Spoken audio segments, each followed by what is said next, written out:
You are listening to a True North Eager Beaver media podcast.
The True North Eager Beaver podcasts are proudly brought to you by our founding sponsors, the Miss V Mysteries from Corvid Moon Publishing, your source for science fiction, fantasy, and cozy mysteries featuring a broad diversity of characters. CanadianTarot.com, your uniquely Canadian online eclectic tarot community and forum, and the Peppermaster, hot pepper sauces made from fresh farm ingredients to thrill your taste buds and expand your mind.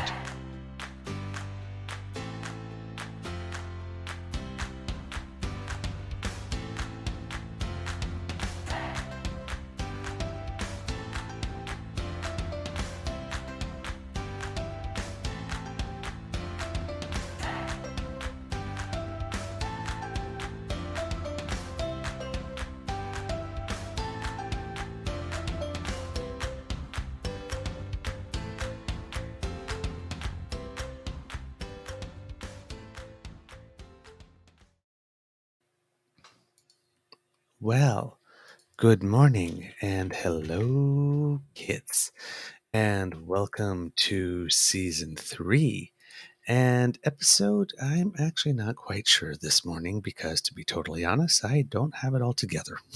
I think it's 153 of the Eager Beaver the Daily Beaver Morning Show here on the Crier Media Network. Today, recording day is Friday, June 30th, 2023, and I think it's going to be a nice day here at the Beaver Lodge. I don't know. I haven't had a chance to check the weather yet. I'm your host, the Eager Beaver, pronouns he, him, hey, Mr. Beaver, and with me, as always, is my dear friend, Mr. Grizzly.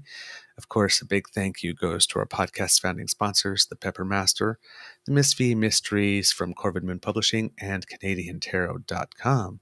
I see Kit Ellen says, I like Mr. Beaver's shirt. Well then, please let me, there you go, give you a full look. Vaccinated. Turn this way, yeah. Yes. There you go. And here, I'll give you a twirl, too.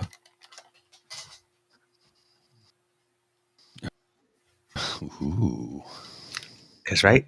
I mean, when we're objectifying, we ask them to give us a twirl, right? Speaking of which, there's a segue. Yeah. We have a very special Friday morning Beaver Bite for you. I like that a-hole Jenny Bouchard. Yes, exactly. That's where I'm sure that's not where it comes from, but that's the first time it popped into my head. Because I had never heard it before. Yeah. Until that moment. Yeah. But apparently there was a time when it was a thing. If you're wondering why it is that I am a little out of sorts, kids, well, yesterday after the show, yours truly went out to play some tennis and played a singles match.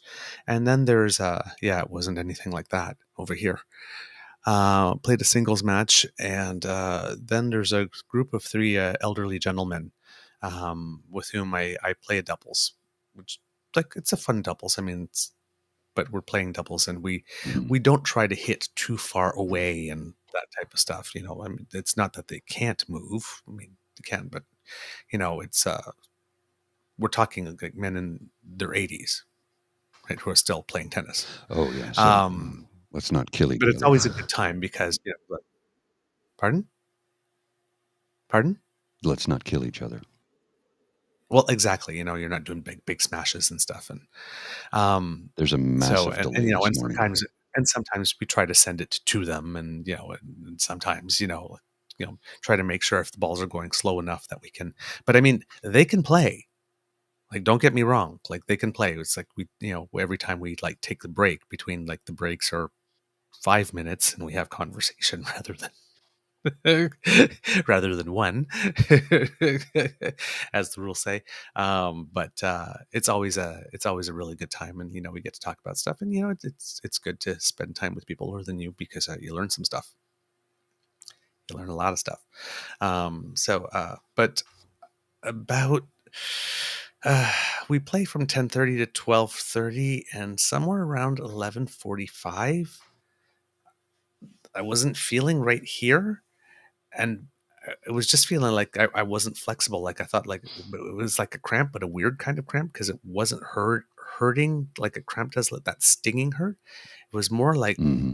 when your belly gets full of gas and it's distended and it hurts. So was that, but I didn't figure out what was wrong. So we finished the match, and then I biked home, and then I sort of like, just, I need to lay down. And about 3 hours later, Ralph and I had a conversation. Mm, It was more like my stomach that's was never like, fun. "Hey, Beaver." It's like, "Yeah, stomach. What you got in there?" Breakfast. Oh, you won't be Not needing anymore. that. Yeah, you won't be Yeah. needing that today.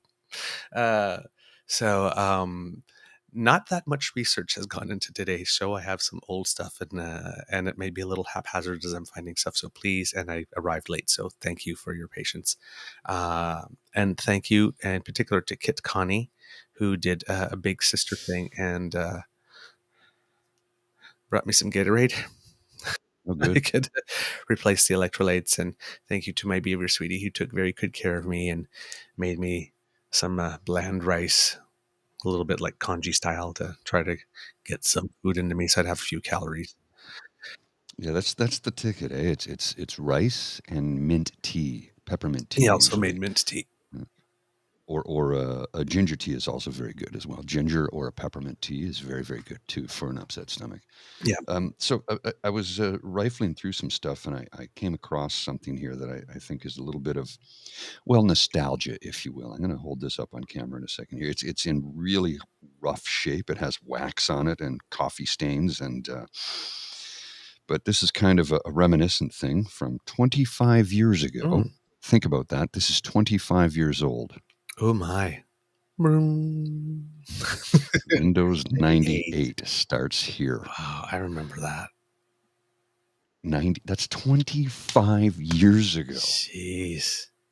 How trippy is that, right? Oh my God. Think about I was that. It's starting like, my first job, my first real job is it, well, I was after 3 years old university. at the Yeah. time. First real Yeah, job after university. They were all real jobs before my first real job.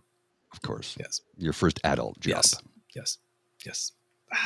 It kind of trips me out. It's like, where did the last 25 years go? I remember the build up to Y2K, right? Right? That build up was for years. Mm-hmm. Y2K, Y2K, and then it came and gone, and here we are 23 years later. Mm-hmm. I'm like, and the last 3 years have been a bit of a blur.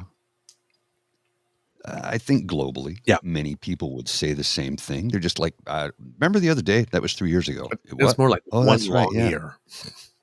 Yeah. It just keeps, keeps blending in. And look, we're mostly back to the before times for the most part. Not for everybody. There are still some members of society who are immunocompromised who are taking extra precaution. And hey, I got no issue with that whatsoever, man. Do what you got to do to protect yourself. Mm. But I don't think we'll ever go back fully to the before times again because there's been this cultural Yeah, you shift. can't. It's everything is different now, Yeah. and it's going to stay that way. Yeah. It's never going to go back to the way it was. Yeah. And all those selling you that, Mm. Yeah. they're lying to you. Speaking of those selling you that, um, on the lighter side of news, it appears that someone got a makeover. Yeah, not a good one either. I mean, there's been many memes, and of course, our good friend David Moscrop started it, I think. But the one I heard best yesterday was, "Why is he turning into Katie Lang?" Yeah, I was, and here's, you know what? I did put it on Twitter, and then I thought after, should I do that? And Yeah, because, I have a sense of humor. of course. But sometimes there's a sense of humor for the public, and then there's sense and I thought, Know your audience, yes. right? Well, because a few days ago, as we said on the show, Pierre was in front of the cameras and said something like, you know, yes, I believe that everybody who's gay, lesbian, and in the rainbow should live freely and have rights, and I'll Mhm, be getting back to you in a few days to tell you how it is, that we're going to mark or celebrate that, or however, whatever it is. Um, mhm. and He didn't march in Pride, though. uh, well, He didn't march in no, he Pride. didn't. I guess he didn't pick one to march in. And then the party released those pamphlets in the Portage Lisgar by-election, saying Hmm. how terrible it was that Max Bernier, when he was a CPC MP, actually marched in a pride parade. Probably something he wouldn't do today. Hmm. But I like Jen. Tried to do an Brilliant, Jen. image rehab, and they said no, no, No, no. no, no. I love it. Ah, the morning pour.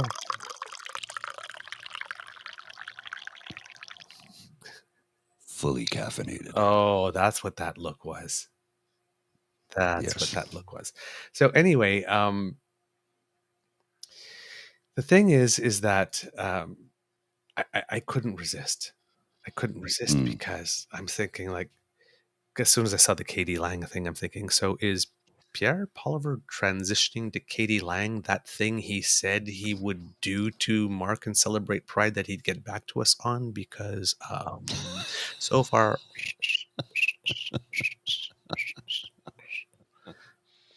Yeah. I'm just Yeah. asking questions. Just asking questions.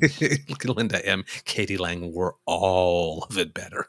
Yeah, Yes. poor Katie Lang indeed.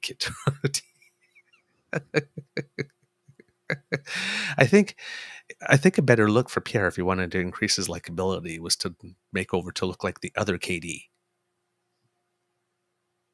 Mac and cheese, Yeah, Katie? Is that what you yeah, mean? that might up his popularity. I mean, Yeah. he'd be orange. Like his hero? I'm just saying. Just saying. Oh, maybe maybe I that was the other joke I was saying, that in Kit Jen. I said I had food/wood poisoning yesterday, and then Kit Jen goes, she puts that little Morticia Adams, like having the tea, wood poisoning. Hmm. Wood poisoning. I see where you went with that. Hmm.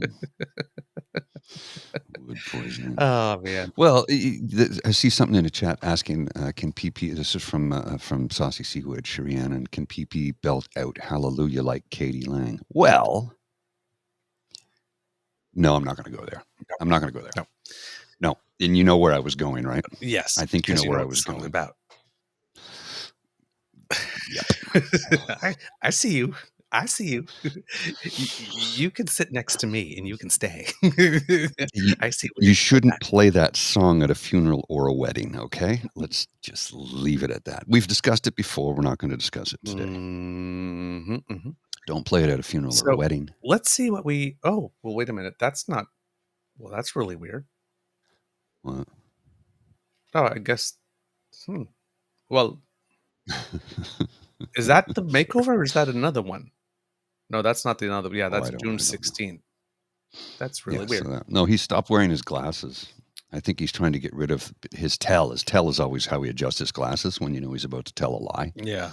because he doesn't have an answer. Or So he the adjusts his glasses. gulping on the saliva. Yeah.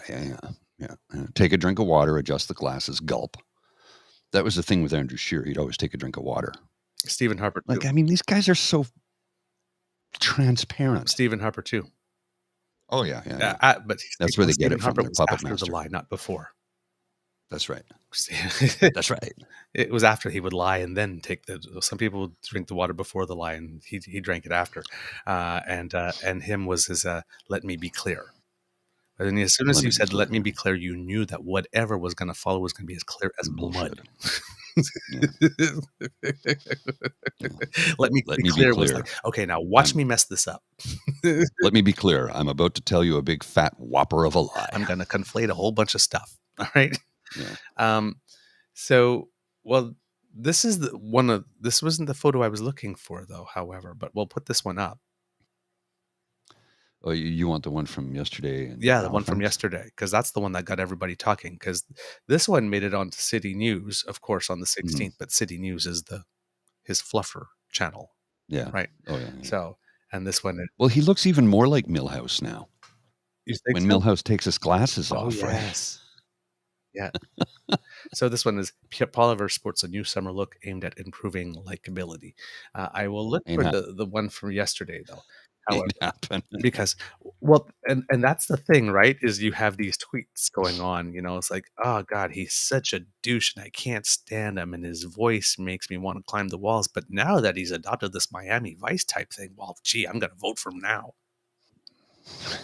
And then meanwhile, you have all these people online saying like this, well, Trudeau's only prime minister because like most of the people voted for him in the last two elections only because he's good looking.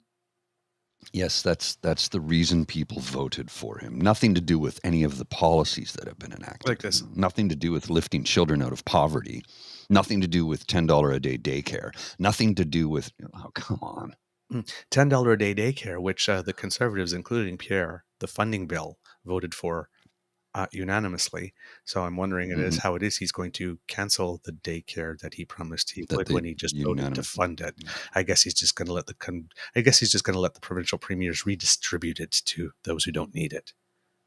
Well, Dougie's sitting on 22 billion right now. Right. Right. Pay the nurses. God damn it. Pay the nurses. Pay the teachers. The hell is wrong with you?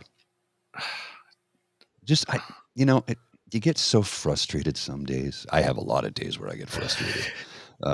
As we talked about the other day when I said, I just have to unplug from everything for a little while. And it's no secret, I'm going to be on vacation starting Friday, next Friday, as of 4:30 p.m. I'll be on vacation for 3 weeks. But don't worry, I'm still going to deliver shows. All right. Some of them we may have to tape a couple because there are going to be areas where I will be venturing where there will be no internet Okay, cool. connectivity. Sure. So we'll have to tape a couple of things, and I've got to record some ASMR shows because I was thinking, and I said to the folks on that channel, I don't know if I want to record them because it doesn't feel as authentic. Because I like to do it live off the cuff and have people in the chat. But I thought, you know what, I'll record it live, which is what I do. I don't do any edits. It'll be just a stream of consciousness, a 30-minute thing. I won't have anybody in the chat because it'll be a pre-recorded thing, but I still want to be able to put content out for people because I know that there are a certain number of people that really do look forward to that Monday evening chill zone. So I'll continue. I'm going to record some shows over the next couple of days to have ready and prepped to debut at 9:30 p.m. on Mondays. And like I said, we might have to record a show or two, but we'll figure that out later. Now you're coming to town. Are you coming in tonight or tomorrow? Will be coming in either. I think it's going to be later tonight. Yeah. Alex's Okay. family is stopping over for supper first. Okay, and we've got that thing with Dean this afternoon too. Yes. So Yes, as well. Um, okay, so here we go. This is the one I was looking for. This is the one. yeah, that's it right there. Okay, here we go. So this is the one that got everyone talking. Now, one of the things that I found interesting about this one is that we're talking about PP Hmm. the way, well, the nation, that was the discourse. Uh, a lot of the way that people talk about women, Hmm. what they look like, Yeah, how they're dressed, that's a what they're, first. That's a first. hmm? And they're That's the a ones that kept first. on bringing it up, right? Because you only like Trudeau because he's handsome. That's the only reason you're voting for him. So, but that's the only reason you're voting for him. But Andrew Scheer tried, to go casual, and that didn't work for him because like he couldn't shake hands. And then Aaron O'Toole got photoshopped to be given like A flat stomach. Ben Johnson legs and flat stomach and pecs, and now we've got this guy bringing back the Preston Manning. Yes. I mean, wasn't that Oh yeah. when Yeah. Preston Manning got his contacts? Didn't he also do the turtleneck Hmm. thing? Well, that's just a black T-shirt. He's not wearing a Okay, turtleneck here, but yeah, but Preston but did do but not that. the Yeah. shin tie, right? Um, Now this is not the great quality photo. It's a little blurred No, like this. it's a cap. It's a screen cap, Yeah. right, from a press Um, conference. But David Moscrop. Oh shit! I forgot to get yes, bananas. exactly. And also, and then honestly, he looks like a corpse a mortician gave up on. And then the other ones I saw is like, how does he look older than Trudeau? Yeah, that's a good question because he looks really old in that photo, which I mean, looking at this picture, and I'm not making fun of it or him. I'm not even going to go down the hate pathway with this one, but in that photo, he looks considerably older and not the healthiest. And I'm posing a legitimate human question here. Is he ill? Um, Because he looks ill in that photo. mm, And I'm going to lean into it here a little bit. Bear with me, but um, I've seen friends go through chemo that look just like that. I'm not suggesting that's the case here, but I'm giving you sort of a comparative mhm, uh, image to think of. yeah. It this Like I this said, one might look, he's kind of gray and sullen, but that's and what I'm now saying. maybe it's the lighting. What I'm saying, yeah. In this case, it's probably because it's a screen cap and like because it's a little fuzzy and it's a little gray. The colors are not as vibrant. I mean, you can tell by the red on the maple leaf flag. It's sort of muted. I'll put it back up here.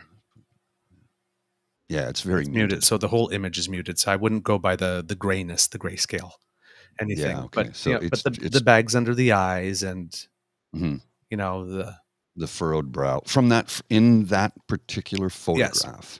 the If furrowed I brow, didn't know better, the straight Charlie I Brown lip. would assume. Hmm. Yeah.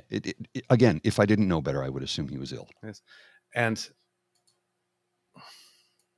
yeah, yeah. It's but we're talking about him the same way people talk. It just struck me yesterday while people were talking about it. It's Hmm. like, wow, we're really just objectifying this, aren't we? But here's the thing. Um, this type of makeover is usually reserved closer to an election date Hmm. when the Hmm. party is sort of like, brand new, fresh, vibrant energy. We're still a year and a half away from an election. He's only 9 months in. Yeah. He's trying to reinvent himself already. Like I said, don't be surprised if he's gone by September. This is way early. Well, he's trying to remake his image because, well, he's got a terrible image. Hmm. And he's forged it himself. He forged it in fire. He has no one to blame but himself. And, well, I was thinking, well, maybe this, Mr. Grizzly, is the reason for this. Remember when we had the conservative leadership run Hmm. and I was encouraging people to buy memberships? Hmm. Well, Douglas, your membership with the Conservative Party of Canada will be expiring tomorrow. Renew your membership now and help Pierre Poilievre bring home the freest country on earth. So, was that you want me to renew my membership? I mean, PP even got a Wait a minute. makeover just for me? Oh, Yeah. sorry, poodles. I only bought a membership so I could leave PP off the ballot when I voted for the leader. Best $10 I ever spent. Can we reread that? Your membership with the Conservative Party of Canada will be expiring tomorrow. Uh-huh. Why does it expire? It's not a driver's license. Well, it's a 1 year. Renew your membership now and help Pierre Polyev. Here we go. Bring home the freest country on earth. What the hell does that mean? Bring home the freest country on earth. Who writes this shit? Because that is the stupidest thing I've read in a long time. Bring home the freest country on earth. What? What the hell does that even mean? No, I'm not joking here. Like I'm really questioning the thought process of somebody who would write something that fucking stupid. Because it's fucking stupid. Bring home the freest country on earth. We're already here and we already are one of the freest countries on earth. So what the fuck is he going on about? This bring home more powerful paychecks. We're going to cut your taxes. No, what he's going to do is kill all social programs by eliminating CPP and EI and say, fuck you, you're on your own. Mm. EI and CPP are not taxes. CPP is a retirement fund so that you will have something when you can no longer work.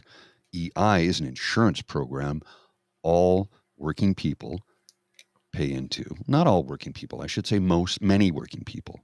A vast majority of working people pay into EI so that if you find yourself suddenly out of a job, you've got money to come in and cover you. It's employment insurance. It's not a tax. Mm-hmm. But he'll cut it. He'll cut it. He'll privatize everything he can. Oh, yeah. No doubt. No doubt. And of And course, he'll do it with our public funds too, right? Which is what Doug is doing here in Ontario. yeah, absolutely. Absolutely. And of course, well, PP, for all his makeovering, for some reason, decided he was going to keep the Trump male crotch goblin hair. I don't know why he thinks that slicked back greaser thing. Yeah. It seems to be a thing with this movement. I don't know what it is, but it's really not a good look. No. It's No, it is really not not. just when you're already um selling rage, any Mm-hmm. type of look that pulls the face back, Yeah, it's not good. not good. Not good. Just accentuates it. It's just the way it is. um ugh. And then there's a whole bunch of stuff. There have been memes of Pierre side by side with Lucy Van Pelt from Peanuts. Of course. Mostly because of the eyes. Mm. So it's the I'm a weasel look. Oh man, we're terrible. We are terrible. Okay, so anyway, that was Pierre. But my thing about that, like I said, the main point with all of this, we're having a lot of fun with it, but it's just how early it is in the campaign that he Well, needs and to again, make over. it's not even really a campaign yet. How can it be Well, I mean, in his campaign, his he gained campaign? this out first, right? He's running for prime minister, overwhelmed, shock and awe with the leadership thing. Mm-hmm. Come in, start punching some journalists, get a couple of street cred, like get all those people going rah rah rah. Because role number one is to try and absolutely take out swipe the PPC, swipe its Mm-hmm. legs out from under them, which he hasn't done successfully. Flood the zone with bullshit, right? Yeah, but I mean, he's really trying to recapture the 3 to 7% that can go PPC. Mm-hmm. He's really, really trying to recapture that because he needs that, or else he can't win without it. And that's what we saw in Portage Lisker. Him doing all of that, right? Them going all out, guns blazing against PPA, against Bernier, and without any mandates and without any of that stuff, Bernier still picked up 17%. And then they go, okay, well, we kept him under 20. Yeah, but they hit 20 when they were really, really mad about those issues. Those issues are starting to get on the back, in the rearview mirror, and he still got 17. Now, you can maybe attribute a few extra points to him because he's the leader, Well, yes. but you didn't wipe him out. You didn't Not wipe even him out. He's close. here to stay. And so long as he's here to stay, he's raising money that you think you should be going to you. That's what all this is about. That's what this Conservative Party is freak out. Because remember, first they love money. More And the than Freedom anything Convoy else. showed how much money was going the other way, not to them if they weren't going Hmm. to back them. And they decided they wanted their cut. So they're going after it. They really want to take Max out, but they didn't do it. They took it. I won't say they took a shot at the king, but they took a shot at the pretender and they missed. Hmm. And now the pretender is now extra motivated. Didn't work. It didn't work. He's got problems. That He's party's going to be finished. going through some things. Yeah, they're about to experience all the things, and good on them because they've earned it. Mm-hmm. Well, they had it coming. So, They effed around. and now they're going to find out. Hmm. And it's, you know, there are going to be the Tamara Leach trial is going to happen at some point. The Chris Barber trial is Oh going to yeah, happen at some point. The Coots trial is going to happen at some point. and that's really going to be telling because it is really going to destroy them. Because you know damn well those people will throw that party under the bus in a heartbeat because the party would throw them under the bus in a heartbeat. So it's Already like, has. oh yeah, they already have. Yeah. So it's like, oh, so you're going to screw me over? I'm going to screw you even harder. There's a lot It's of it's Pawlowskis in that group. it's going to be interesting. There's a lot of Pawlowski types in that Oh group. yeah, yeah. They may not all be pastors.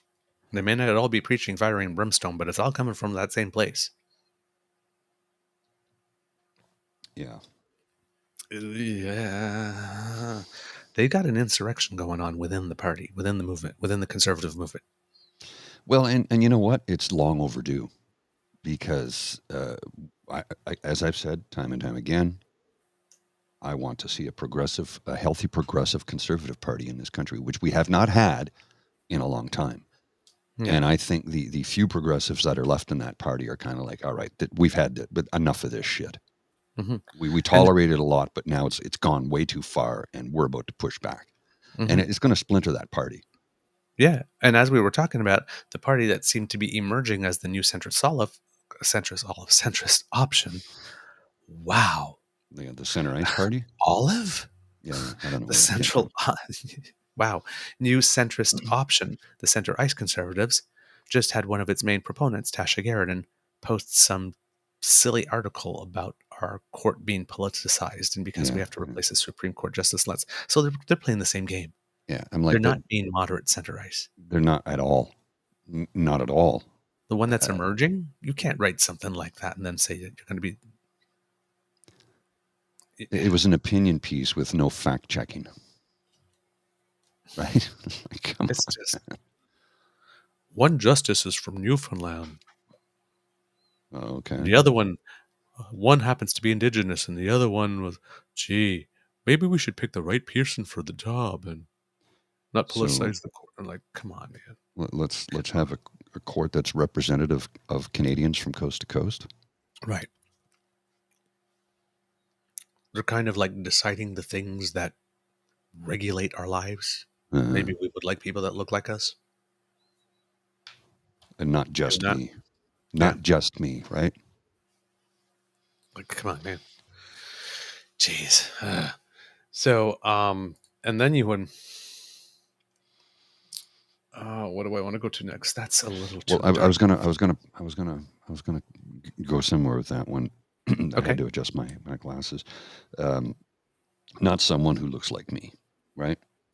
Mm, And then we lean into France, where a mm, a young Muslim boy was shot and killed by the police on hmm Eid of all times, and the French are not having it.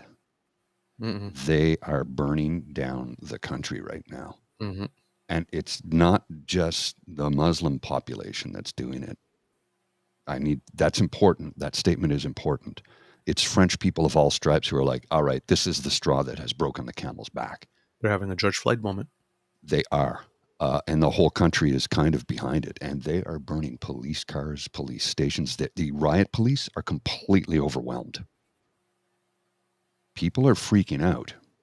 And this may be the new French Revolution because they're fed up with austerity measures. They're fed up with this divisiveness that's been going on for the last number of years.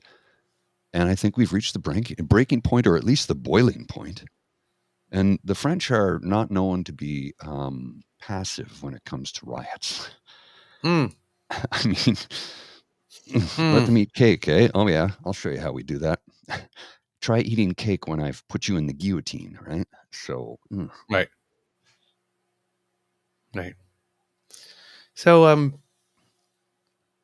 just to finish off with PP, mhm. I just thought that so we have, um, we'll give you the Lucy Van Pelt. Oh, I've If you, not seen the. I'd like to see that. Yeah, if you have it, that'd be great. I've I not seen it yet. yeah, I'm hoping to find the side Mhm. by side at Well, some that's the point. perfect one, right? Okay, so I'll wait then. I won't do it. I won't do it this way. For the side by side, I'll say that for later. Okay. But we have this one. This is the tweet I was talking about, where the gentleman said that we vote for Trudeau based on his looks. Right over here. So it's like at Jack G. Mitchell. Don't be ridiculous. Trudeau has been elected twice based half on how good looking he is. I put it up there for you, Mr. Grizzly. I'm like sitting there like, this reads like someone is triggered by the fact that PM is both better looking and a better person than they are. I mean, if you're going to say that about people who vote for the prime minister, you deserve. Yeah, you're going It's to like, earn it. what are you, you know, are you sure what you.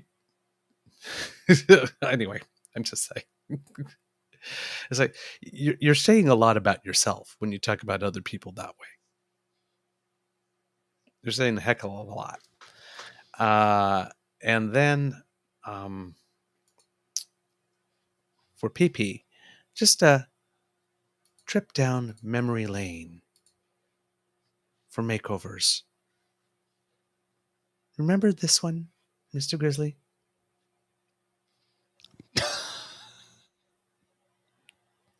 Yes. So Oh introducing boy. Preston Lievre. Remember when Preston got contacts and changed his wardrobe, or when Hopper donned the sweater vest and held kittens? Same damn play. Yeah. Yeah. And then, of course, remember? Preston Manning. We're going to reform things here in Canada. Same damn play. But of course, I guess we can't really complain because, when Trudeau went all true daddy during COVID and started wearing that beard, letting the Yeah, COVID and hair there was the hair swoop. grow. There was a million memes made about that, but let's not talk Mm. about his looks, right? Mm. Gotta say, I don't vote for him for his looks, but I tell you, when he's on the TV, I watch his pretty mouth when he talks. You sure do have a pretty mouth. I will admit that his looks make me stop and want to hear what he has to say, but then what he says determines whether or not he gets my vote. Well, this is the ultimate thing, right? It's like, and again, we don't vote I for won't him. lie. I won't lie. He's a good looking man. I like looking at Uh, him. I've seen him. I've met him. He's a bigger fella. He's a couple inches taller than me, but he's a little bit bigger frame than I thought he would be in Hmm. person. Because I remember watching the boxing match, he didn't look that big, and yet in person he kind of is. Hmm. And just charming. And he has the charisma. Um, he has his father's charisma. He doesn't have his father's intellect. But again, what was it Bob Ray said? He doesn't have his IQ, but he certainly has the EQ that we need for these times. And I'm He like, has yeah, his that mother's EQ. he has his mother's EQ and the emotional quotient. As many employers have discovered in the last 10, 15 years, is vastly more important than your level of intelligence because your emotional quotient will help you connect better with people. And I mean, after all, unless you're tightening bolts on an assembly line, which is done by a robot anyway, um, your EQ really does play into your job performance and how you interact with your coworkers and your clients and et cetera, et cetera. Having that really does make a difference. And believe me, disbelieve me, I don't care if you look at his record around the world and every encounter he has.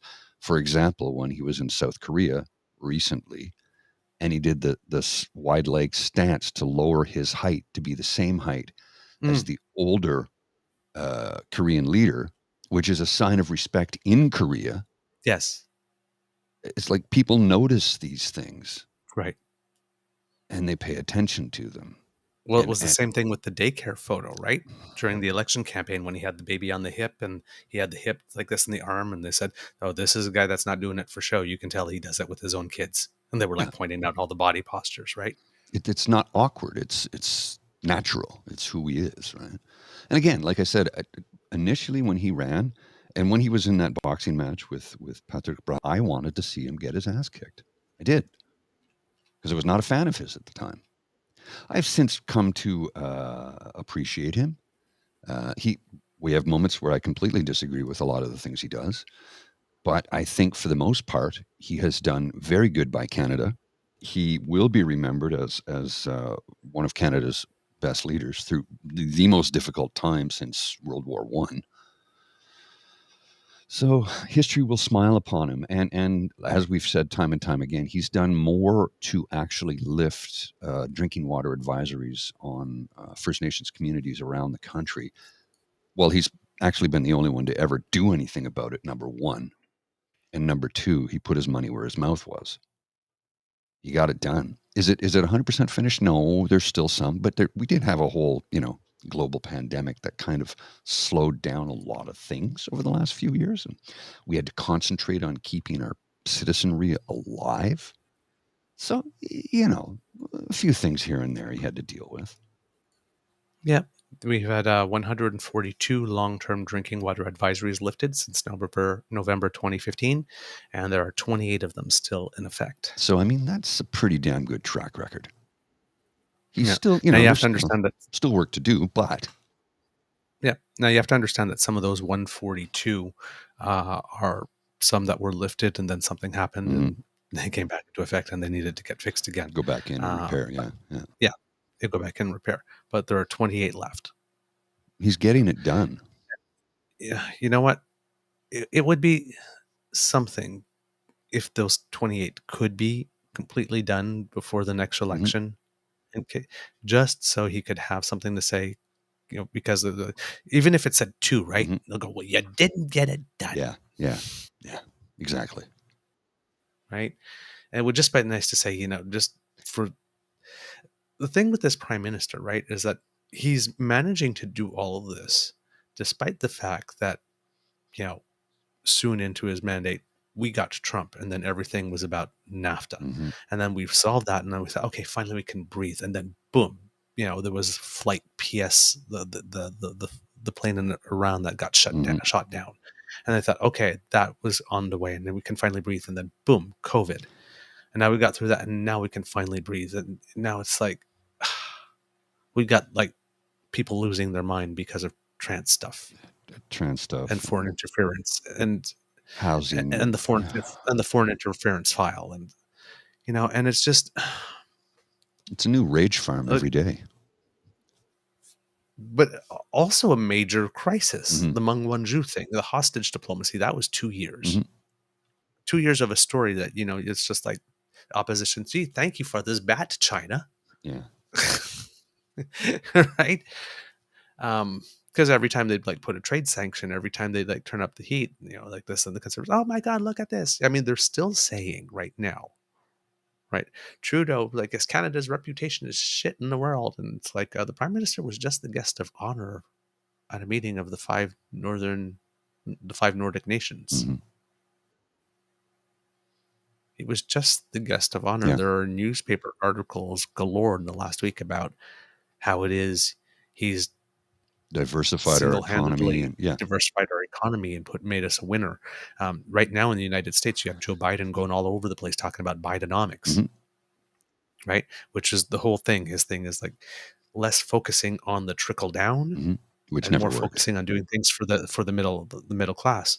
Well, Biden became he's still in his first term. Yeah, Bidenomics is Trudenomics. yeah, it is. Well, yesterday you had, He's the one that came in during the time in that first election that went against the orthodoxy because of Martin and Chrétien. It was like, we balance the budget and we pay down debt and you don't take on debt. And it's like, no, these are like near 0% interest rates. If we're going to do some big capital stuff, this now's is the the time time. to buy the money. Yeah, yeah. Let's go. You know, LFG, let's do this. Well, was it? And then all of a sudden, now we've got the seeds of various different types of industries that are underway and, and all that kind of stuff. And yes, we've taken on some debt to do that, but we've taken on debt. We didn't take on debt so that we could go take a vacation. We took on debt so that we could buy an investment, right? There's good debt and there's bad debt. When you take on debt to have a mortgage, this you're buying equity, you're going to have an asset. That's good debt.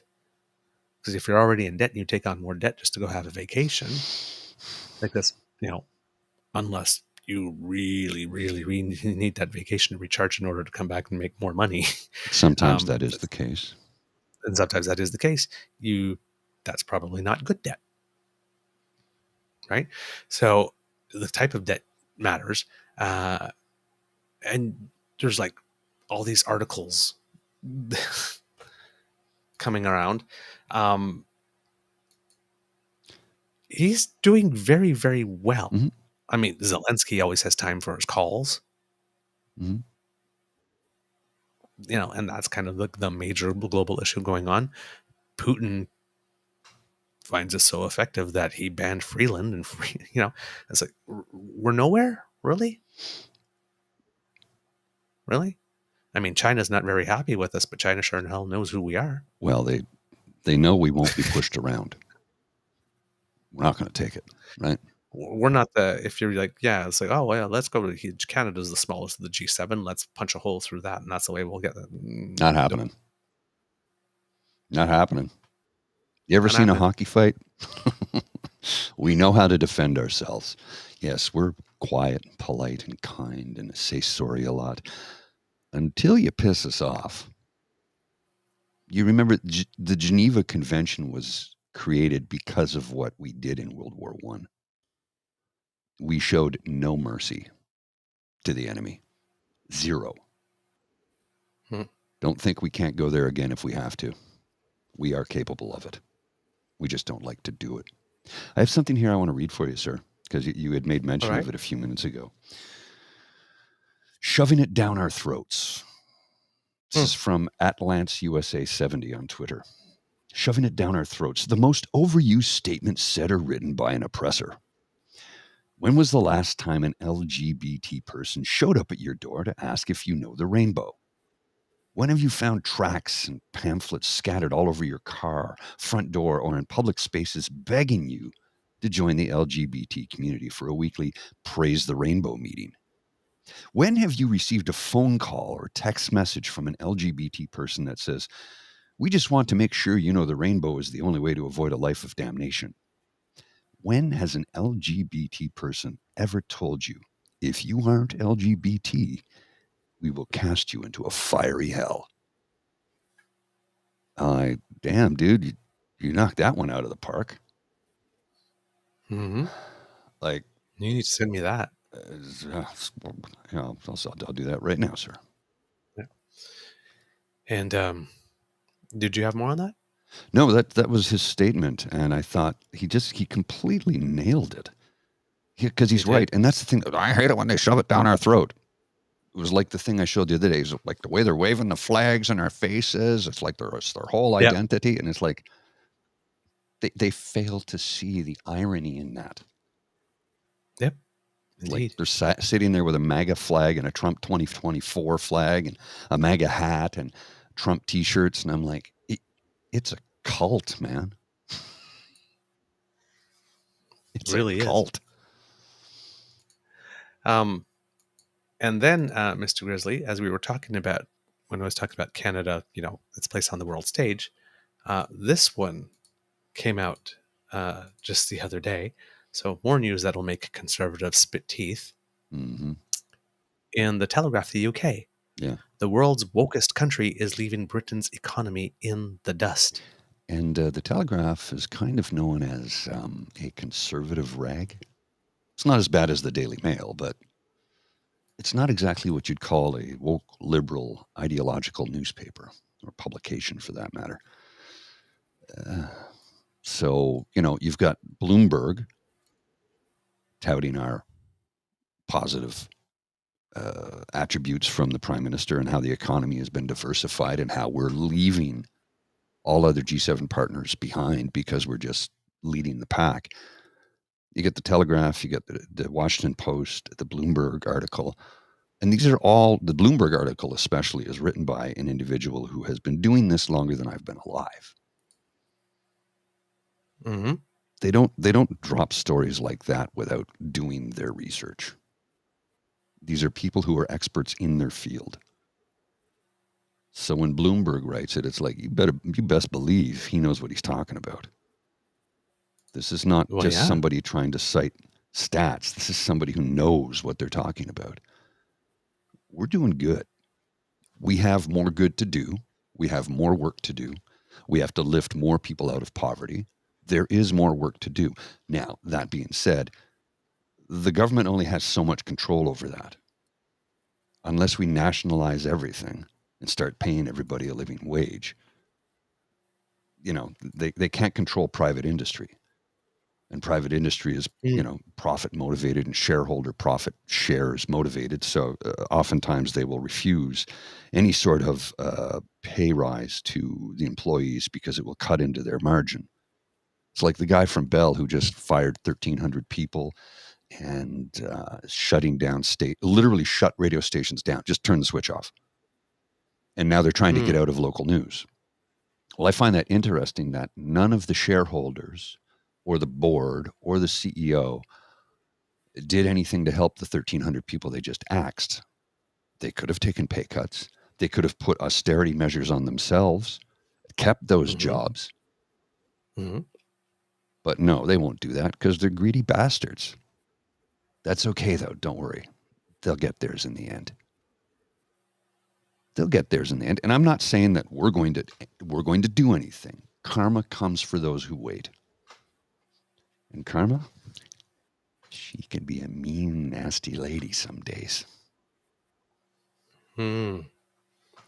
Speaking of ladies who are anything but mean or nasty, Sue Johansson. Yeah, passed away yesterday at 93. Yeah, 93. Sex with Sue. At a long-term care home in Toronto.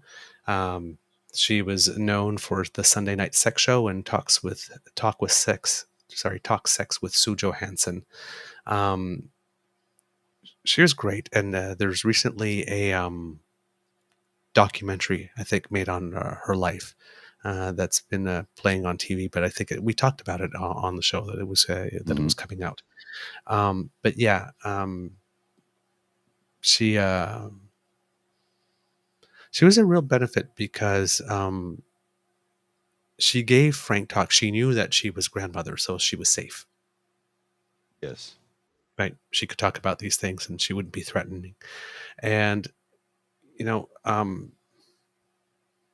well, she started her career as a nurse, receiving her training in Winnipeg during the 1970s. This is according to a CBC article. And she opened a birth control clinic at a Toronto high school and ran it for almost 2 decades. Her show premiered as a live call-in program on Toronto radio in 1984. Now, 1984, that's around the time where AIDS and HIV was really starting to ramp up, because it was detected in 1981 in San Francisco. So we're about 3 years into it. And you know who So a patient show like that was zero was, right? allegedly, yes, a flight attendant from Quebec, apparently. Um, uh, and then she had a television version of the show that aired on the W Network from 1996 to 2005, and then a U.S. spin-off Talk Sex with Sue Johansson that was started in 2002 and concluded in 2008. So from basically 1984 to 2008, almost nonstop. That's 16, 24 years. Yeah. He was coming into people's homes and just demystifying Well, all of it. uh, And when I say all of it, all of it. oh yeah, but She would talk about anything. she spoke Sue frankly. Johansson is the person. Yep.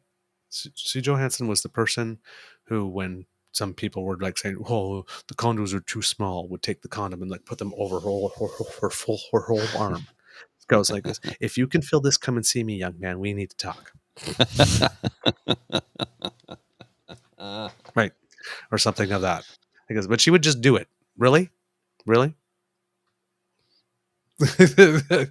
So she would, just no nonsense, just delivered the straight goods. Nothing was off limits. Well, and I used to watch the show occasionally because there were things you could learn about it, especially when it came to communities that I'm not a part of. I'm like, well, I'm curious. I don't need to explore it personally firsthand, but hey, I can get the info here, right? So there was things I learned from that show. And remember Dr. Ruth Westheimer, which was the American version Yeah. of Sue.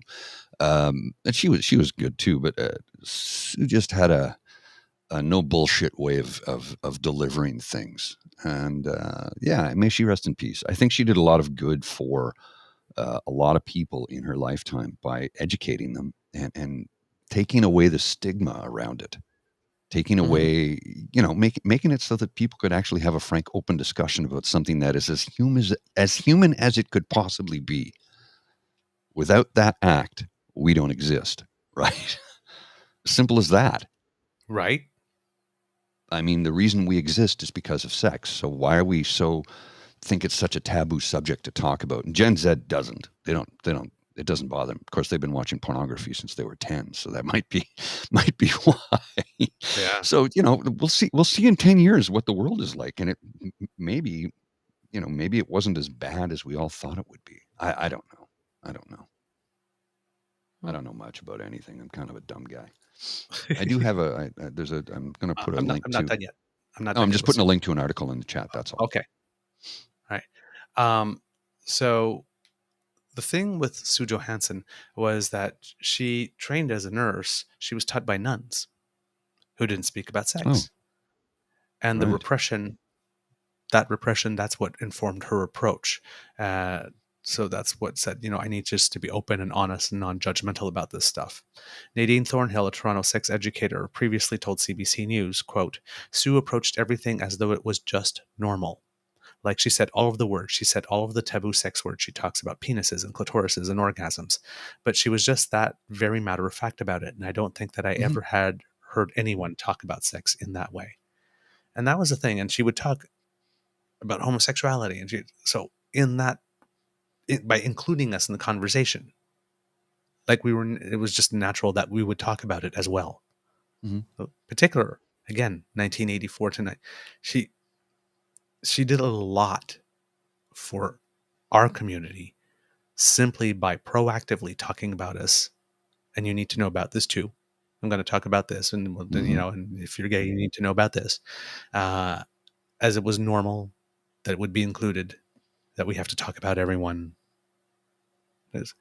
that it did a lot. So, Sue, thank you. In 2000, she was awarded the Order of Canada, very deservedly Yeah, so, no kidding. for being a, quote, strong, successful advocate for sex education. On the Governor General's website, she's praised for decades of work, quote, listening without judgment and candid in her responses. She helps Canadians to improve their understanding of sexuality and their ability to make wise health choices, which is really, really, really important. Hmm. All right. So, thank you, Sue. Yeah, I got Jen. She was a legend in Kit Toronto D. Sue came to our school, and I was 15. I learned women body parts and sex ed from Sue. And there's other stuff too, like that. They got some things that people wrote in. And not gonna lie, I learned how to properly put on a condom on watching Sue demonstrate it on her show. I loved Sue growing up. I used to listen to her every night before I went to sleep. She taught me to have a healthy attitude around masturbation, gave me the sex education schools wouldn't.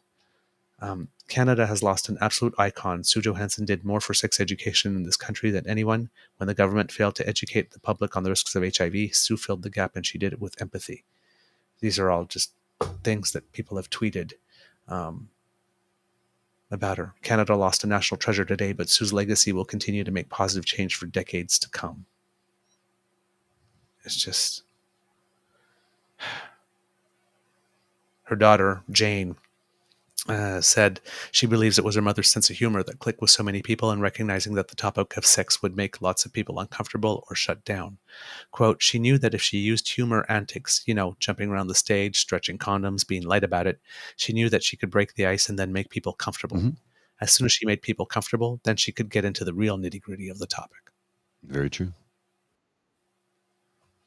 So once again, thank you, Sue. You've earned your rest. You've definitely earned your rest. You've helped. I'm sure you're aware because you were universally loved, but you've helped so many people. Mm-hmm. Especially those who had questions who knew they couldn't go to a parent to ask them. Right? And it's better to get it from a nurse practitioner with medical advice than it is to go and get it from the street. Oh, boy. Right? Yes. Get the straight goods, get the truth, get the facts, get the information you need to make an informed decision, which is what it boils down to. And you can go out and make an informed decision. But if you're getting your facts from the streets or from an older brother or sister or a friend or a cousin or somebody and they got their telephone tag, right? They got their information from somebody who passed it to them, and it's always way out of whack. I've talked about before how when I was 15 years old, my aunt came to me and said, Paul, your mother's going through change of life, so just be gentle with her. I'm like, uh-huh. It was 1984, 83. Yeah. What the hell does that mean? I had no idea what it meant, and they wouldn't discuss it or tell me what it was. It's change of life.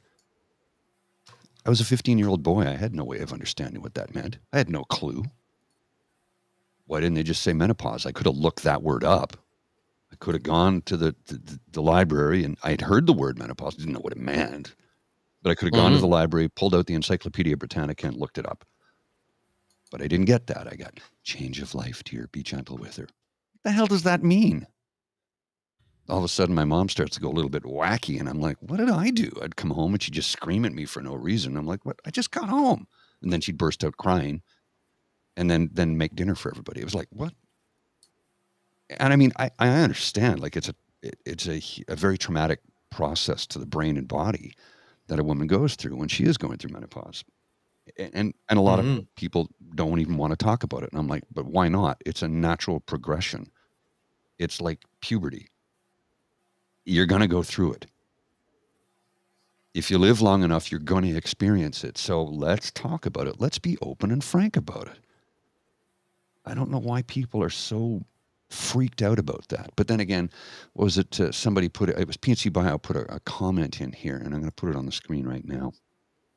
She didn't even ostracize the gays. In 2023, they'd call that hero a groomer. Rest in peace to a saint. Mm-hmm. You're going to call me a groomer because I'm going to talk about menopause? It's something we should be talking about. It's a natural progression for any woman if you live long enough, period. Period. Yeah. Period. Because you don't get them anymore. And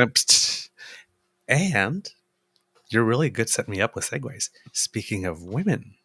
My favorite subject. There is a lot of, well, let's just say equity news lately. The first little bit is that the government of Canada has appointed a new federal pay equity commissioner. So, because apparently we didn't have one for a while, or at least an interim one. So the Minister of Labour, Seamus Regan, Seamus O'Regan Jr. announced the appointment of Lori Strazniski as Canada's new Federal Pay Equity Commissioner. She stepped in as the interim commissioner in November 2022, so I guess she's been confirmed in the position, providing oversight in the government's work to strengthen pay equity in Canada. Working within the Commission, Lori will continue to lead a dedicated unit responsible for assisting stakeholders and bargaining agents on pay equity issues, investigating complaints related to the contravention of the Pay Equity Act, and educating employers on their obligations under the Act. As she has in her interim role, Lori will play an important role in helping to reduce the gender wage gap in federally regulated workplaces.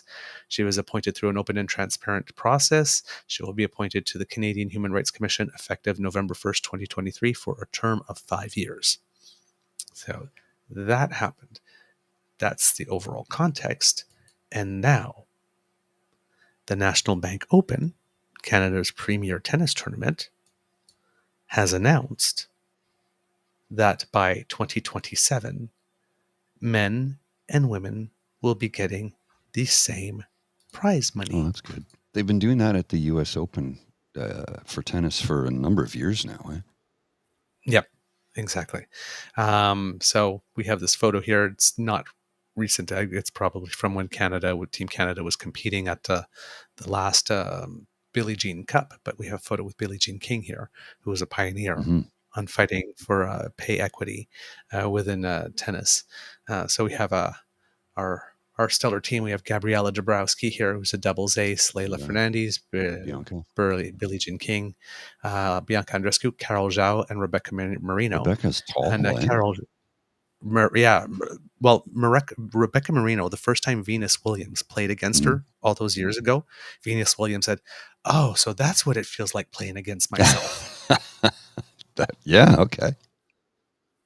Right, because when Venus Williams showed up at Wimbledon, like, when they're in her prime, she was serving 200 kilometers an hour, and she's 6'1", right? She's tall and powerful. Speaking of this group, so yes, they're going to have exact equal job, equal pay. So the Canadian tournament revealed that it will also receive an upgrade status on both the WTA and ATP Tour to expand from a 7-day main draw event to a 12-day event starting in 2025, with the exception of Olympic years, because they have to fit in an extra tournament. Usually happens right in the summer. National Bank opens in August. So usually the schedule gets compressed because there's an Olympic tennis tournament. This is a really exciting day for professional tennis in Canada, said Gavin Ziv, Chief Tournament Officer at Tennis Canada. Creating a clear path towards equal prize money at our tournament has been years in the making, and it required a lot of work. Fortunately, with the help of the WTA and the National Bank, that goal will become a reality in 2027, and we couldn't be more delighted. So I'm trying to look. There was a schedule. There it is. In the 4 years preceding 2027, the prize money will increase to reduce the current difference in pay between women and men players. Therefore, the National Bank Open's WTA prize money is projected to rise from roughly 32% of the ATP prize money. That's what it is now. In a 2-week format to nearly 60% by 2025, when both events expand to 12-day main draws, 78% in 2026, and 100% by 2027. The total WTA prize money will be close to $10 million US beginning in 2027, a 350% increase over just 4 years. Wow. That's massive. And the draws will be also expanded when they get to the 12-day draws. So right now, there's a big qualification tournament, but 56 players get into the main draw. It will be a 96-player main draw for women and men when they go to the 12-day format. That's big. So making it very close to a Grand Slam. Oh, yeah. Like, the only difference is that in a Grand Slam, of course, the men and the women participate in the same city.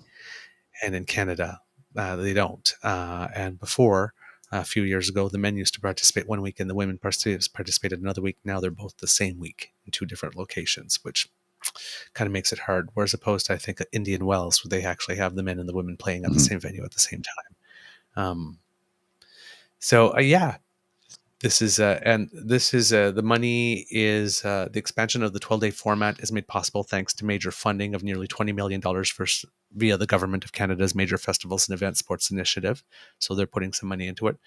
In Toronto, 9.3 came from the Federal Economic Development Agency for Southern Ontario, while in Montreal, 10 million was received from the Canada Economic Development for Quebec Regions. The investment announced on the eve of the 2022 National Bank Open will prove crucial in supporting various tournament enhancements over the coming years, such as infrastructure upgrades to accommodate more fans and improvement to product offerings as well. And the bank is also National Bank of Canada as a sponsor is actually putting more money into it itself as well to increase the prize money. So, and just as a little aside, Carol Zhao, who we showed in that previous picture, at the tender age of 28.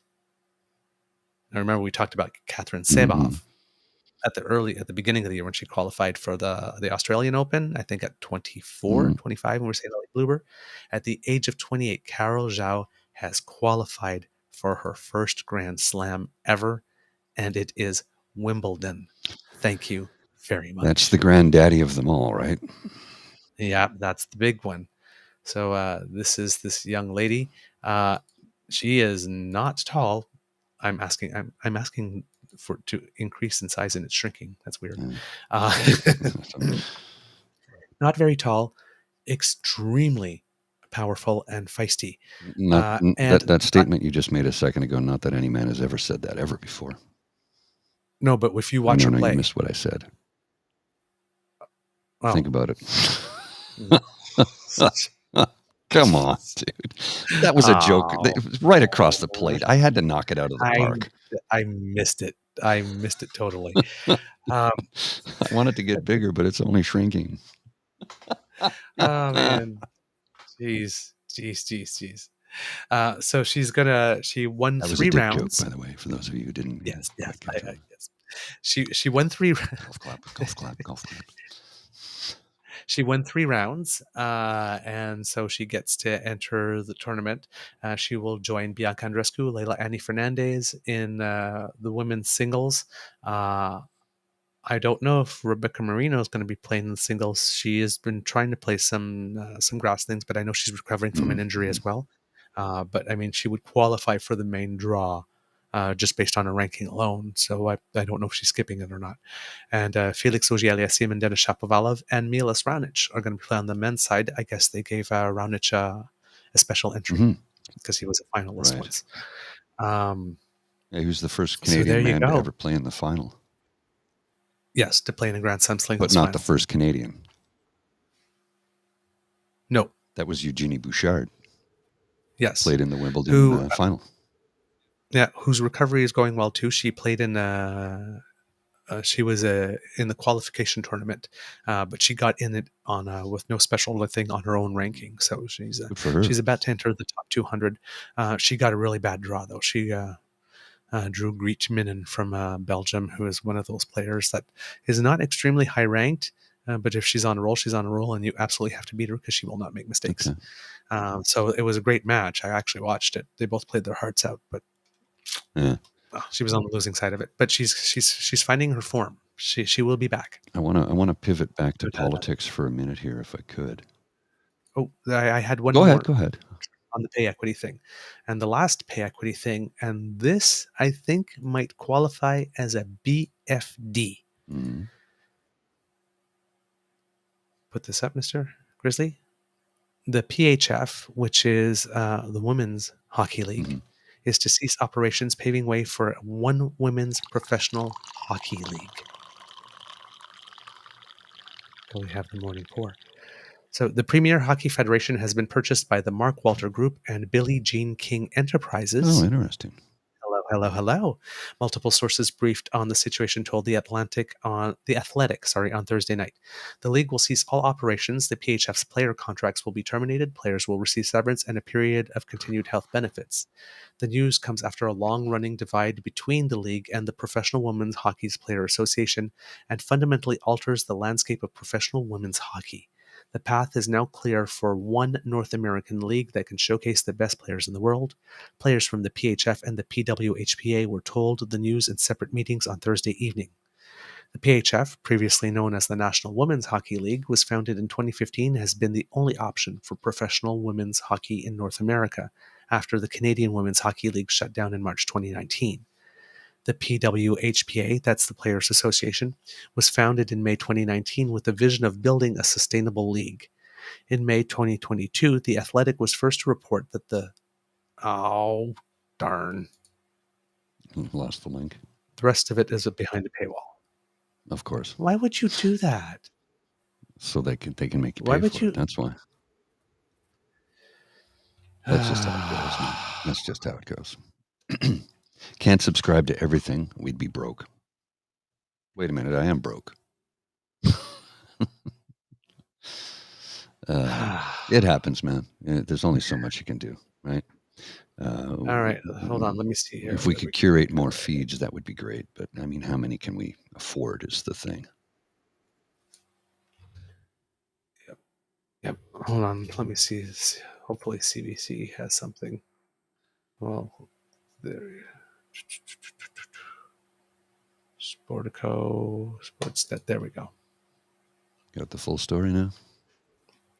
Yeah, I got from Sportsnet here. The ratification of the bill is expected to take place next week, the vote. Jana Helford, who's the chief of the Players Association and the commissioner of the Hockey Federation, Reagan Carey, will feature in leadership roles, a source told the Associated Press. Among the many issues that need to be sorted out include the number of teams, where they will play, what will happen to the existing contracts, some of which are worth more than $150,000 and run over 2 seasons. The PHF doubled each team's salary cap to $1.5 million entering this season, and it had teams in Boston, Toronto, and Montreal, along with East Rutherford, New Jersey, Hartford, Connecticut, and Buffalo, New York, and Richfield, Minnesota. So whether or not those teams get to survive or how they franchise out, those are big issues. So yeah. Cool. We have pay equity in tennis. We might have finally a professional women's hockey league. And I believe that Bettman back in the day said that if ever one was established, the NHL would start offering help like the NBA offered help to the WNBA. Hope he follows through on that. Well, time will tell. Yeah. But this one's for the girls. The ladies. The song is called This One's for the Girls. I know. Yes. But yeah. And of course, when we say girls, we say GRRRLS. Riot girls. Yeah. Because Canadian girls kick ass. Yes, they do. Especially our athletes. Holy crow. Oh, yeah. They deserve this. They deserve this. Well, and you think of the women that came before them that put in so much of their lives into this and were never, ever rewarded for it appropriately.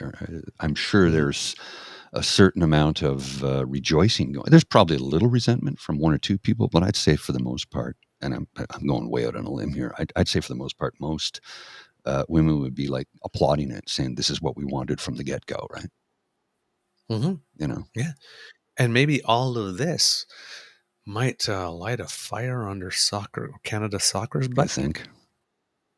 I mean, like, come on. Who has honored this nation on the global football stage more than the Canadian women's national team? Well, that would be no one. That would be no one. They 2 bronze medals and a gold in the Olympics. Hello. Right. And, and then the audacity, this past World Cup where when what's his name scored the first Canadian goal in World Cup men's soccer history. This is the biggest moment for the history of Canadian soccer. You have a panelist right next to you, sir, who won a gold medal in the Olympics a year ago. Come on, man. And I don't think it was malicious on his part. I just think it was not thoughtful. He was not being thoughtful at that time. It was genuinely showing an insensitivity. I mean, back when Andy Murray won a tournament and they're like, nobody has ever won as many. And he goes, no, that's not true. Serena Williams has won more. And they all sort of went, oh, right. Yeah. Andy Murray's a good guy. Yep. He's massive. Yeah, he's a big lad. Like, no, but he's really massive. You know, when you mentioned Trudeau, his Mm-hmm. frame, because Andy Murray's six Yeah, three. he's a big Okay, fella. to start with. But if you ever watch him, if you look at his Hmm. calves, how thick he is, thick like that Yeah, all he's just over. solid. He's a It's big solid he's a brick Scotsman. wall. Yeah. Holy crap! It's really impressive when you see him in person, because you see him on TV. You can tell he's Yeah, but big, you can't tell how big. right? Like this, but you got like the tennis court is big. You see, like it's like, ooh, hello. Yeah, it's Yeesh. like NHL players. You can't tell how big they are because they're all the same size for the most part on the ice. But when you sit close to the glass at an NHL game, you see how big, how strong, how fast these guys are, how hard they hit. And if you've seen a hockey fight close up, you would know you don't want to be on the receiving end of that. You Mm. don't. Mhm. It would hurt tremendously. These guys are big, tough brutes. Yep. Oh, Mr. Grizzly, I found it. Yes, and you know what? The side by The side. resemblance is uncanny. I'll put this up in a sec, but I'm looking at it in the green room. It's like the resemblance is uncanny. It's like it's looking. It's a mirror. It's looking into a mirror. Tell me I'm wrong. I like it, Lady Ingrid. Hear me out. I For those of you listening, it is a picture of Pierre Polyev beside Lucy Van makeover. Pelt. The makeover Polyev beside Lucy Van Pelt from the Peanuts game. And I told you it's the eyes, right? Yeah, The eyes and the Charlie Brown yeah. mouth, that The straight scowl. line. Yeah. And then there was also this one. Calvin from Calvin and Hobbes. I think the Lucy one's Lucy's more better. bang Yeah. on though. So it's now that we're talking about the Conservative Party of Canada, I found something here a minute ago that came across my feed, and I thought that's interesting. Conservative Party of Canada, we're tough on crime. Unless it's a hate crime committed by one of the rage monkeys we are winding up and then unleashing on society. Then we won't say a damn Hmm. thing for fear of offending our hateful base. Hmm. Now, this is a tweet from Cliff418175753. Rusty Idols. It's a good follow. I just started to follow him now. When you see an interesting tweet from somebody, I'll go and check out, before I follow somebody, Yep. I check out their bio and I stream through to see what they've tweeted, retweeted, and to see. Because if you're going to be a Yep. hateful person, I'm not, no, this guy, interesting fella. Interesting fella. And let's see here. I'll just read a little bit about him. He says, hang on, where is it? Canadian former journalist, former union activist, and lobbyist. He, him. Okay. That's a good follow, I think. And he only joined in Hmm. January of 2021, so he's not been on the Twitter for that long. I mean, some of his tweets here, I think, this one, as the Holocaust leaves living memory, the worldwide conservative movement slinks back to ethno-nationalism and authoritarianism like a dog to its vomit. Mm-hmm. Uh, Interesting fella. Interesting fella. A fairly decent follow, I would say. Choose if you win. You can find him on my Twitter. Anybody who follows me can find him on there. Seems like a good lad. Well, now that because you're mentioning that, um, Rachel Gilmore that Mm-hmm. tweeted this Mr. When Prime Minister Trudeau put out a statement. Let's see if I can make it a little bigger here. Um, Yesterday's stabbings at a gender studies class at the University of Waterloo are horrifying and unacceptable. This type of violence must always be condemned. Our thoughts are with the professor and two students who were injured. Rachel Gilmore asked, "Did I miss a similar statement on this from Polyev? I don't see anything on his timeline." Um, Nothing. it's worth noting, though, that advocates would like to see a lot more than just words here. And she tweets Faye Johnstone, Mm-hmm. who was one of the people featured on those Hershey bars, or the Hershey Yes. SHE Yes. bars, Canadian. And Faye also posted something yesterday that that they were kind of shook and I'll find the tweet because I said you were not alone, and she liked it. So maybe I will ask her if she would like to come on the show at some Yeah, point. see if you can get her. Because she does respond to people. So, but she said we need an urgent response to rising anti-2S LGBTQIA plus hate, not more statements. When will the federal government hashtag act for queer safety? So advocates want to see much more words. And then Rachel said, would love to be proven wrong and to have just missed something. Please share if you find anything, but I haven't been able to. And then some Twitter twit Mm-hmm. did this. Hold on, let me just put. You're going to have to look to the bottom of the screen because I don't want to blow what comes next. Okay. But here you go. So down here at the bottom. Oh, darn. Okay, hold on. I'll just move that here so people can see it. Eco fashion here. You seem to be saying Pierre is somehow responsible for it. No. Just ask if you said anything about it. Mm-hmm. Did Pierre release a statement about the Vancouver Starbucks stabbing? Actually, yeah. He spoke about that Starbucks stabbing in the House of Commons. Receipts. A simple little check. Simple little check. Right. I don't understand. I don't understand at all why it is. I mean, I get it. Mm-hmm. Right. He doesn't want to upset the base. But Sorry. how many people are you going to lose to not upset the base? Is the base really that? No, How badly do you need them? I think what they're How badly can you not win without them? And if you really can't win without them that badly, maybe you shouldn't be running on what you're running. well, they've lost sight of the fact that you should always, always, always comment on an event when something like that happens and make it be known that we're not going to put up with this, including in our own party. If you support this, I don't want your support. And that's what Trudeau said Yes. when it came to the abortion issue. Yep. He took a stand. Take a stand.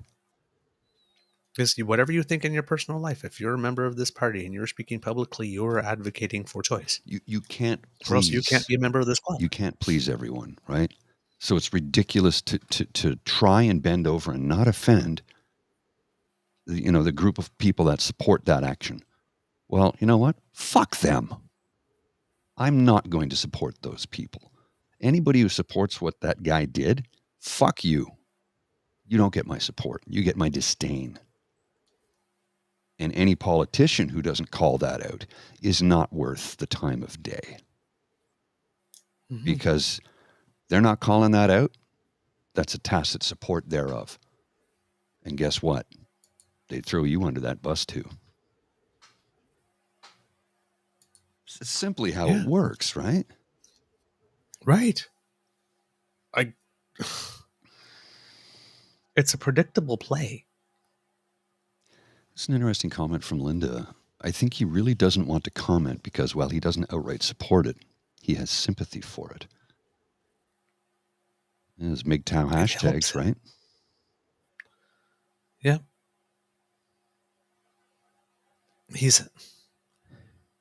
He's had his thumbs in those pies. Mm-hmm. I mean, as I said yesterday, this thing, based on all the political fentanyl that's been pumped into our system, was only a question of when it was going to happen. Not if. Now it's happened. The question is, will they pull back? And now one side is not even acknowledging that it happened. Mm-hmm. Not denying, but not acknowledging. Maybe if we don't talk about it, the news cycle will just take this away. And well, we're not going to let them get away with that. We're still mad about the Nazi brunch that he's never publicly come out and said anything about. The fact that she came back a second time. Yeah. She came back a second time. Mhm.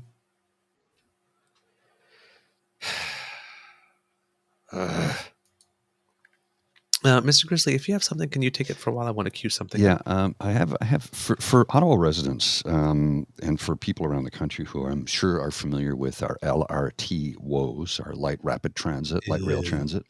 Uh, our trains tend to derail and then the wheels go square when they're supposed to be round.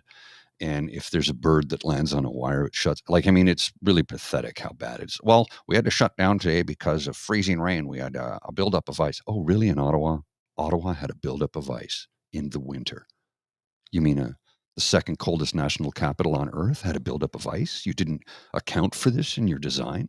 Well, they also didn't build the stations large enough. And if you've been on the downtown section, which is underground, it's tunneled, the stations there, the platforms are very small. They're very small.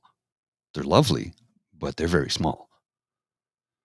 So Mm-hmm. tomorrow, being Canada Day, is a release from OC Transpo. Access to Pimizzi Station will be restricted on Canada Day, Saturday, July 1st, at the request of Heritage Canada and Ottawa Police to support crowd safety on event day. Mm-hmm. Entry to Pimizzi Station from Albert Street will be reserved for customers with accessibility needs. Okay, that's fine. All other entrances will be closed. Wait, what? That's where they want to build the new rink, right next to the Pimisi station. So what you're saying is the station isn't big enough to handle massive crowds because we didn't build it. It, this makes no damn sense, but it's the case. They're not big enough. So here we have a light rapid transit, light rail transit, designed to move thousands of people per hour, and the station's not big enough to handle the crowds that are going to appear on Canada Day. What's going to happen when you have 22,000 people exiting the hockey arena? I just, Really? They didn't plan for Canada Day? That happens every year? Really? well, and they're like, well, because we moved Canada Day to LeBreton Flats. Well, Parliament Hill is under control. Okay, but the Parliament station is even smaller than the Pimisi station, and it Right. is just down the hill from Parliament Hill. I was there yesterday. Uh, Look, I love the train. I'm happy that it's expanding. I'm happy that they're really doing their best to provide better access. We do need a train to go. We need a tunnel down Bank Street, and we need a tunnel, or well, literally we need a tunnel down Montreal Road Hmm. because Vanier, which is a huge population Yep. base, and it's also the lowest income base in the city. Yep. Actually, that's not true. That's not true. Somerset Ward, the ward I live in, which is Yes. Centertown, is the poorest ward in the national capital by Hmm. far.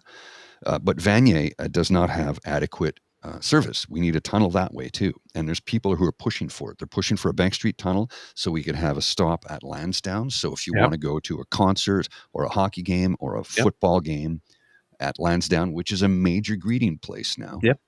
you can get there via transit. They're pushing for the tunnel. Hopefully it'll happen. The feedback has been really positive. But can we build them so that they can accommodate people, please? Yeah. Because if the tunnel is if the platform's really tiny, and I mean these platforms are not very wide. No. They're simply No, they're not not. very wide. You've seen them, and I'm like, if Yes. you compare them to any of the Toronto transit stations Yep. or any of the Montreal ones, not only are the Montreal and Toronto one platforms longer, but they're also wider. Now, some Mm. aren't much wider, but they're a Mm. lot longer.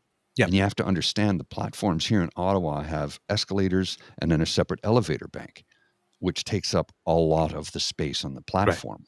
Right. It wasn't built you know, into the wall or a separate. Right. No, it takes up platform space, and escalators take up a lot of platform space. Mm-hmm. So yeah, it was never designed properly to begin with, Yep. and it's Yep. frustrating me. And now, like I said, on Canada Day, they're restricting access to the station, which is right next door to where the Canada Day festivities are taking place. And you're right, PNC.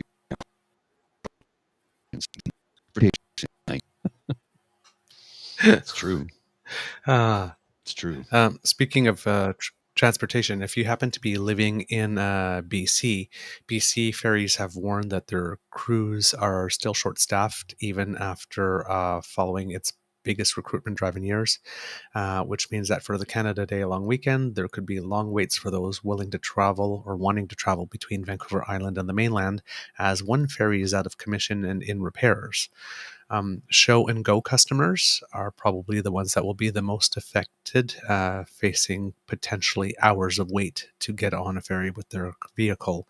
So it's recommended that you leave your car behind if you can, because getting on the ferry by foot is probably your best way to ensure you travel on the schedule that you would prefer to. The ship under repair is expected to be back in the waters next week. So just a little news out there if you happen to be living in that area. How much time do we have, Mr. Grizzly? As much as you want. I'm working from home today. Okay, I'd like to do a little something here because on the weekend, I think last weekend, it was Canada's, the Prime Minister's National Security and Intelligence Advisor, Jody Thomas, gave her first public interview ever. So not under testimony or anything, with CBC, the House. Kit Ellen says, Douglas, there's a new ferry service starting for walk-on only. Oh, well, there you go. Good stuff. Good to know. Yeah, cool. And she gives an interview on CBC's The House that I really recommend you listen to. But there are some segments of it that I'd like to play and just stop and start and talk about, because it's but guys, it's not Portage Lisker, it's Portage Lisker. Portage. Good to know. Thank you, Kit Yeah, Donna. that's how it's pronounced. I did not know. Portage. Portage in Okay, Maine. there you Portage go. Lisker. Not Portage, yeah. Yes, Portage. It's spelt the same. Yes, It's just exactly. pronounced Thank you so differently. much. It's Yes, like it's McKay and pronounced. Mackay. Thank you, Donna. Kit Donna. Yep. Thank you, Kit Donna. I appreciate that. I'll try to remember that. Please offer us another gentle correction if we screwed up again. So I'd like to just, there's no visual, there's only audio. I'll stop and start. But she says some pretty interesting things that don't get to the main news. Thanks for having me. So much has happened on your watch. Why do you want to talk now? Well, thank you for that question. It's actually not one that I've been asked. I think it's really important that we talk to Canadians about this country and its national security, and that we, as public servants, do a better job at improving the literacy on national security issues. Because we've been talking a lot, actually, about national security, but you're saying there's something that Canadians need to learn? Well, I think that it needs to be a calm conversation that is back and forth, where we do as much listening as talking, as opposed to the show that is question period or parliamentary committee. And those all obviously have really important roles in our democracy. And so I'm not being critical of them, but it's a different conversation in those two venues than it is when we're having a different kind of discussion about what national security is, where Canadians should be concerned, what is actually being done. Are elections safe?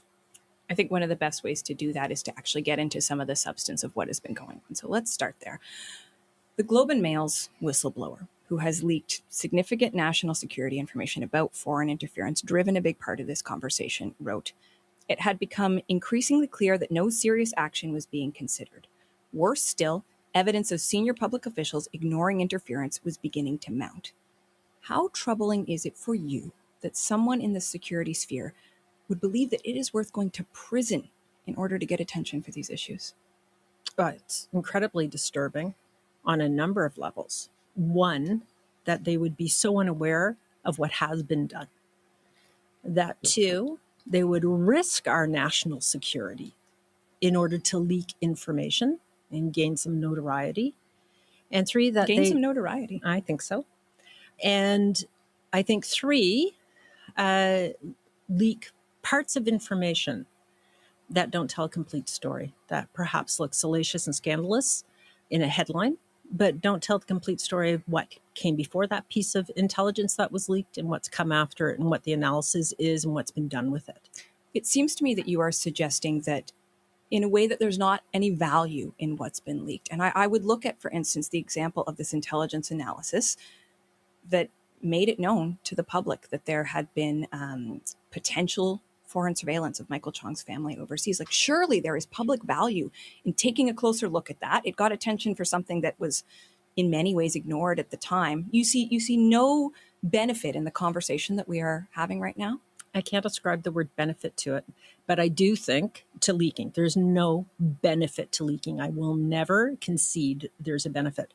There's a benefit to having a conversation, and there's a benefit to ensuring that the security agencies are more forthcoming and more forthright with information. I will concede that Michael Chong should have been told that while there was no physical risk to his family, there was interest in his family as a result of his work on the Uyghur motion. I will agree with that.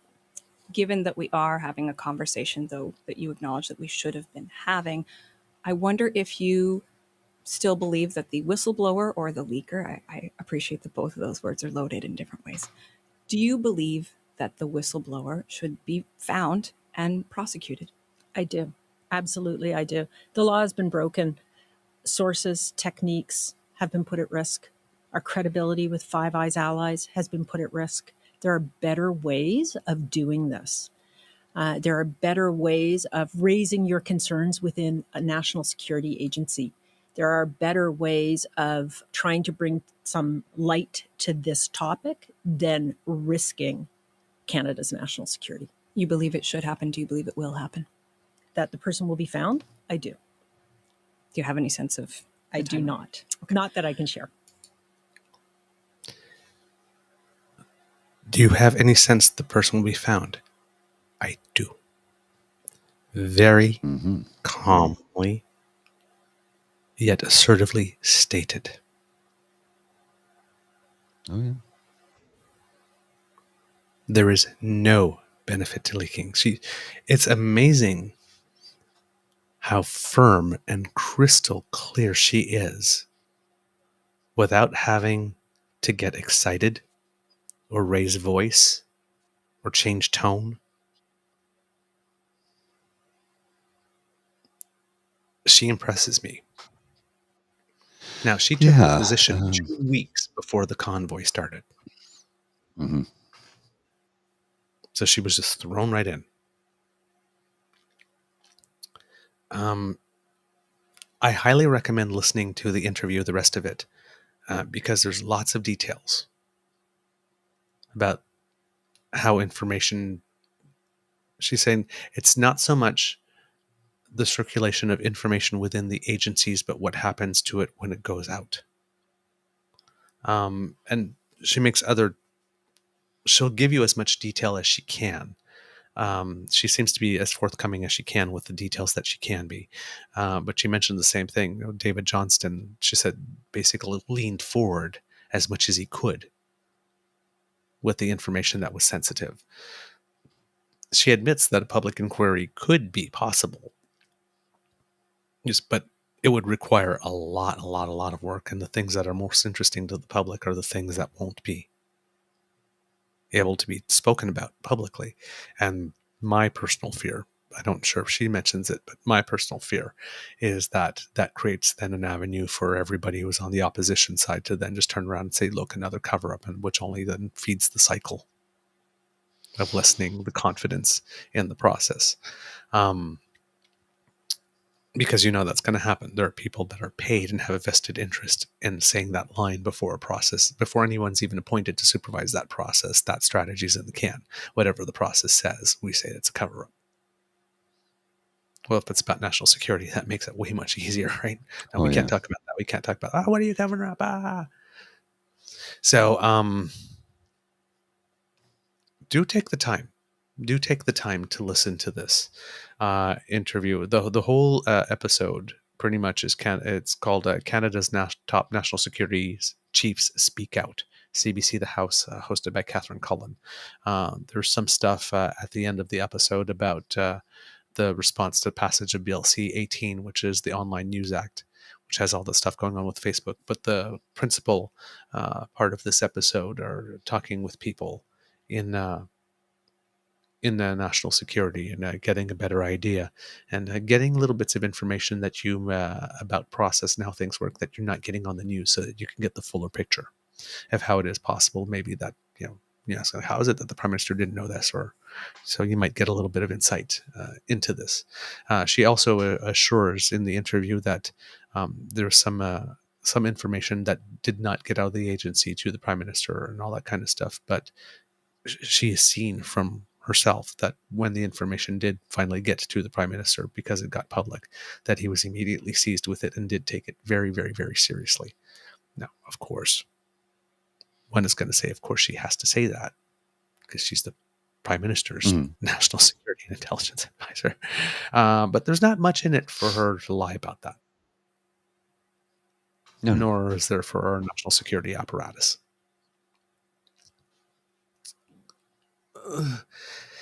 You got to trust someone. You got to trust someone. Kit James says, leaving Chicago tonight. Blackballed resumes next week, and I will have something big. And big is in all caps. Now I am very intrigued. I want to know what it's about. I can't wait. I can't wait. Until next week. Yes. So please, kids and cubs, if you have an opportunity to listen to CBC The House, Canada's top national security chiefs speak out, that episode, do so. It'll help you navigate what's going on. Seymour Hersh and I are about to break a story. Ooh. Again, James, you're showing a whole bunch of leg. You big tease. I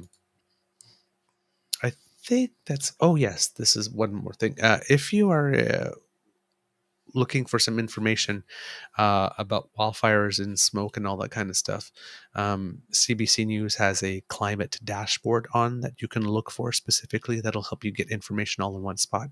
And remember, if you have anybody that's or know of anybody that's affected and in that area, CBC also has its light version, CBC Light, that people can use as a website that doesn't have as many images and video and all that kind of stuff, so that it's low bandwidth. So if your battery happens to be low on your cell, that you can go there and still get the information you need to keep informed. Or a weak signal, right?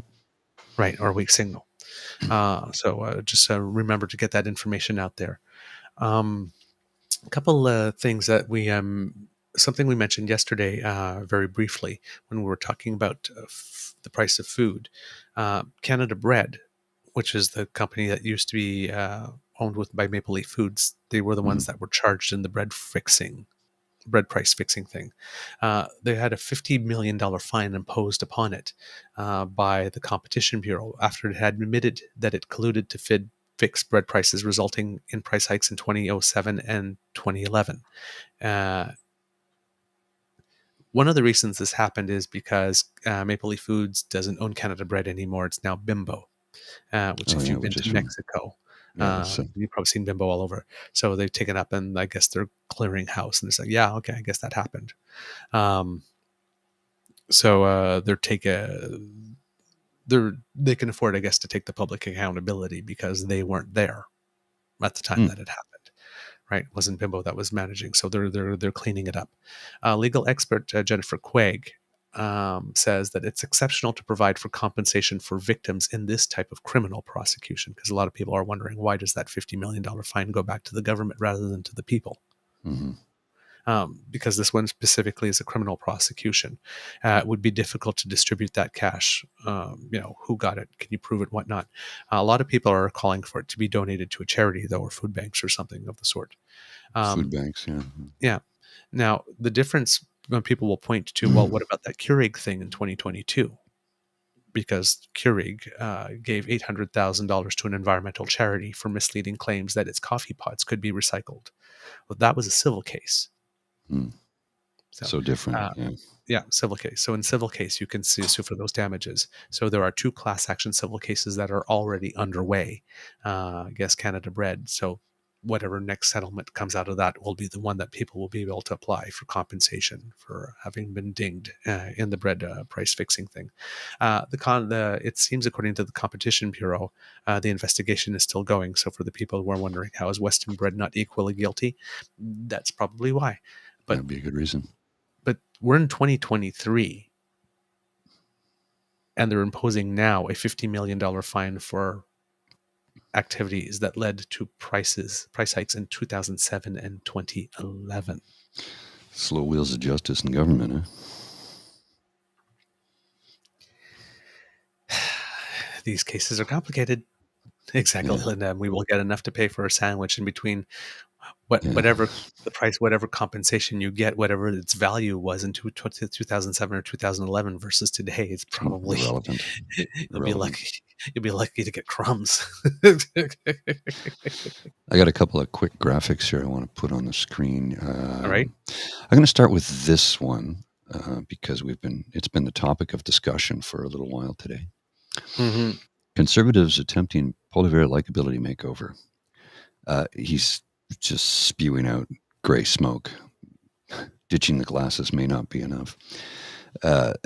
Theomedakis, a political cartoon, which I think is pretty great. Here's another one for you in regards to the Waterloo attack from Thomas Bollinger 3 at Thomas Bolinger 3, replying to Ardith Jean and McGilvery. Nobody deserves to be attacked in that situation, but a gender studies class. This is all caps, so he's yelling.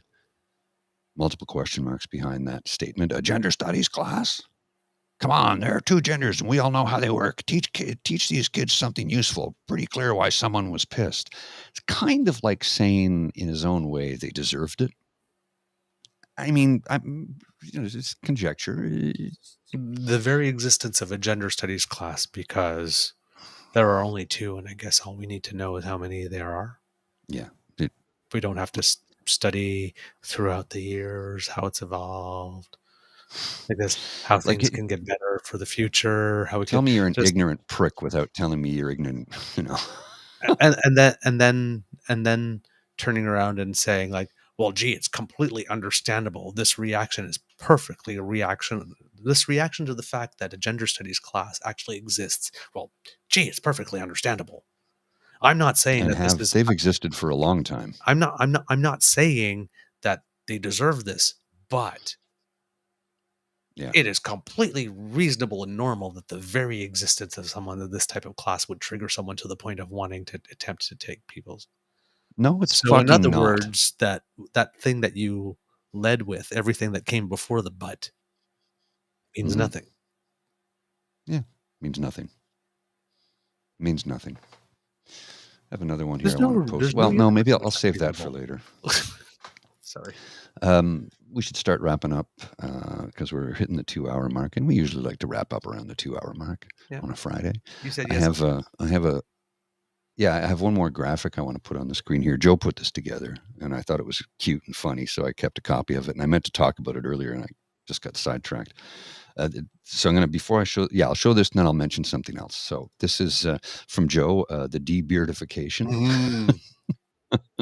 The various stages in the evolution or the de-evolution of the beard that led to the Great Shave of 2023, and I think we raised somewhere in the neighborhood of $2,000. So, yay! Thanks to everybody who took part in my looking like an idiot for 2 weeks, and how we were able to raise some money for a very worthwhile and worthy cause. Yay! And the last thing I wanted to mention was yesterday. The title of the show was "I'm Deeply, Deeply Shallow." And you noticed it was in quotation marks. It was because it was a conversation I had with my cousin Douglas the other day. We haven't spoken at some time. He's been going through some things, like as we all do as we get a little bit older. We're the same age, and we're having a conversation about stuff. And he says, "Oh, Paul, I am deeply, deeply shallow." And I thought I was going to piss myself laughing. I'm deeply, deeply shallow. Like you get the double entendre there. Right? Huh? You can't, like, that's the funny part of it, right? He's got a wicked sense of humor and one of the funniest people you'll ever meet. He's quite fabulous. You'd love him to death. Um, yeah, I got to give him a call later today, and I got to reach out. I got to reach out to 4 people today. Holy crap! I got a busy day ahead of me. Let alone all the work and the production and editing and stuff. I got a lot of stuff to do. One more week, 4 more days, because Monday is a holiday. Thank goodness for the Canada Day weekend. We will be going live tomorrow from 3 to 5. I'm going to try and get some footage. If you can get some footage, we'll see what we can do. Like, I'll be able to get the footage. I don't know if I'll be able to have the time to get it loaded so we can debut it on the show or not, but I'll see what we can do. Because I have a brunch I have to go to in the morning, and then I got to get there for around 2 to set up for 3. And I don't know if I'm going to go full production mode. I might just bring a little bit less equipment, because it's only a 2-hour show. So, I'll go a little bit lighter. I think, excuse me, sorry about that. I think I'll just bring 2 mics, one for you, one for me. And if anybody wants to jump in, they can borrow a mic from us from time to time, just because it's a lot. It's a lot to set up for the podcast. And, if we're doing 4 or 5 hours, no problem. I'll bring the full production suite. But I think for a 2-hour show, light production, I'm not gonna go full hardcore, unless people want to join us in advance and tell us so. Then I'll bring the full production suite. But unless I hear otherwise, we'll just go with a lightweight production for the day, because it's only, like I said, it's a 2-hour show. It's not the full in depth, because it's Canada Day, and I think a lot of people, although people will want to tune in, I know that, and thank you, we appreciate that. You don't want to sit there for 4 or 5 hours on Canada Day watching us, when you could be out at a barbecue, or, watching fireworks, or doing what you do on Canada Day. So anyway, that is that. There you go. There you go. All right. And I'm looking forward to that, because other than my birthday, it's my favorite day of the year. And since I am a beaver, well, Canada Day probably is my birthday too.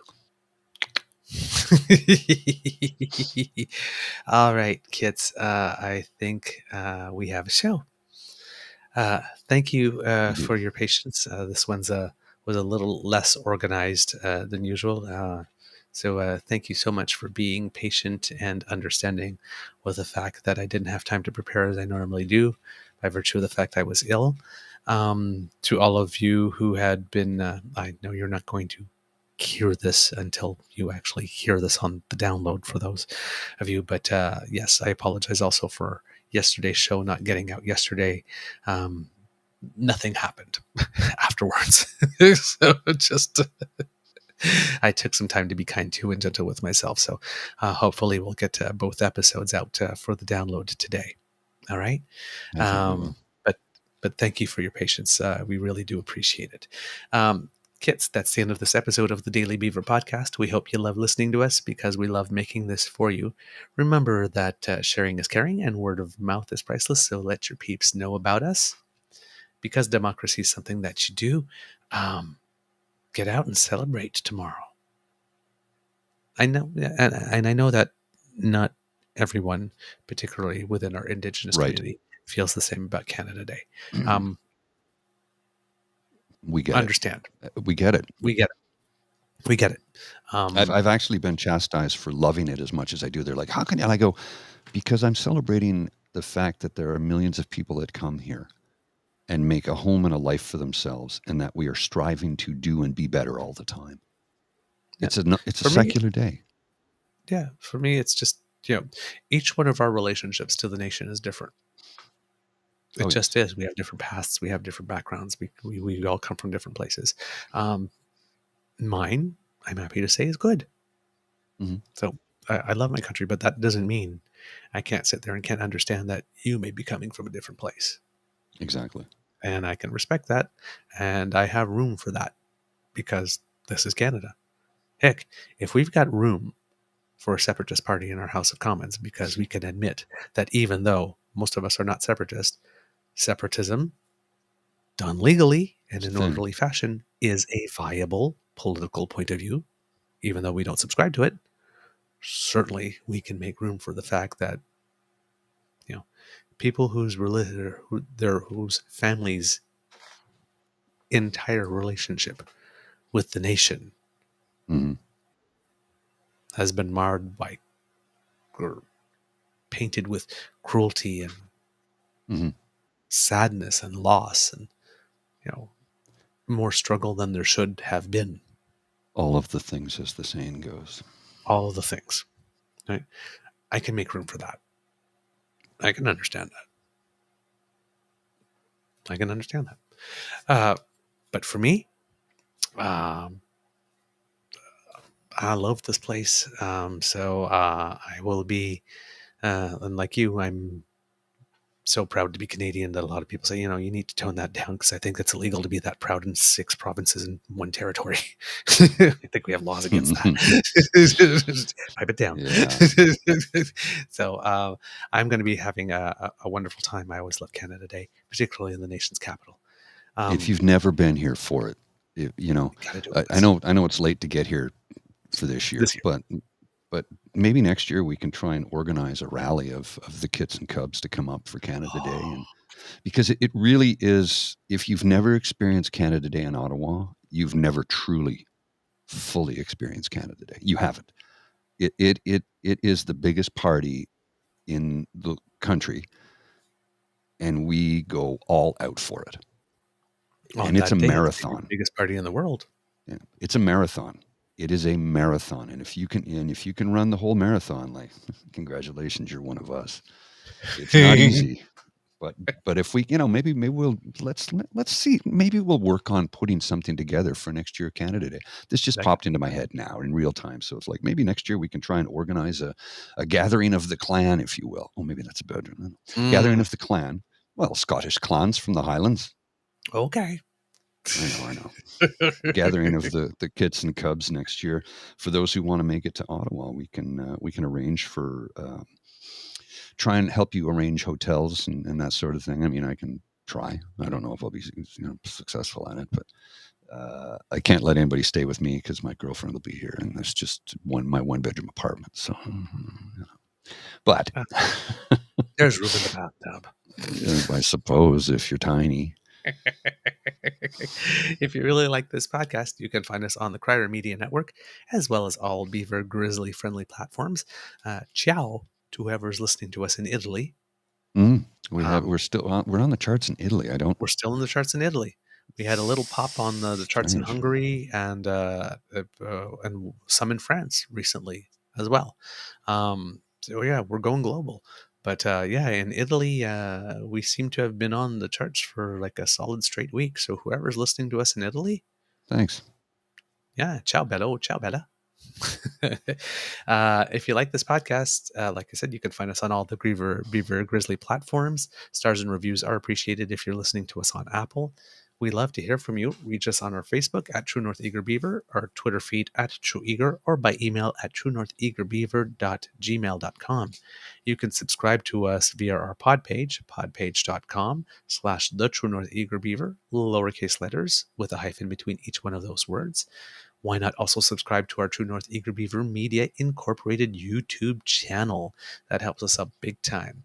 Make like Kit Elaine and smash those buttons, the subscribe and the like button for this episode. Please, we appreciate that very much. We can't do this without your kind and generous support, so you feel that we've done a particularly good show today or this week, or if you're feeling sorry for me. Hey, I will work the corner. Please go to ko-fi.com/eagerbeaver, and that's where you can make your donation. Or if you scan that little squiggly by Mr. Grizzly's head there, that will bring you to our emergency fund. Today we're buying Gatorade, so and mint tea as opposed to Caesar and and hot chocolate. And finally, from the Beaver Lodge, this is your Eager Beaver saying, until next time, dear kids, it can be a tough world out there. Oh boy. Please be kind to and gentle with yourself. Mr. Grizzly, do you have some words of wisdom, please?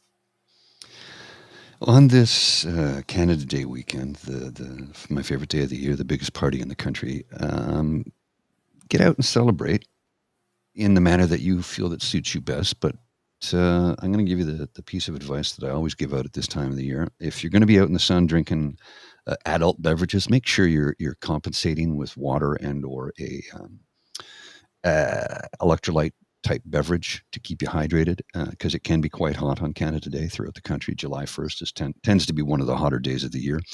For every potent And, drink, have a drink of the other kind. correct. And if you are drinking, please don't get behind the wheel. Please, please don't do that. I mean, I Yeah. can't tell you what to do. You're an adult. You're going to make your own decisions, but please make an informed decision. Getting behind the wheel after consuming alcoholic beverages is not good for anyone, period. Yep. And Canada Day is supposed to be fun and happy memories. Yes. Let's not make sad ones. Yeah, I agree. All right, Mr. Grizzly, please roll them credits.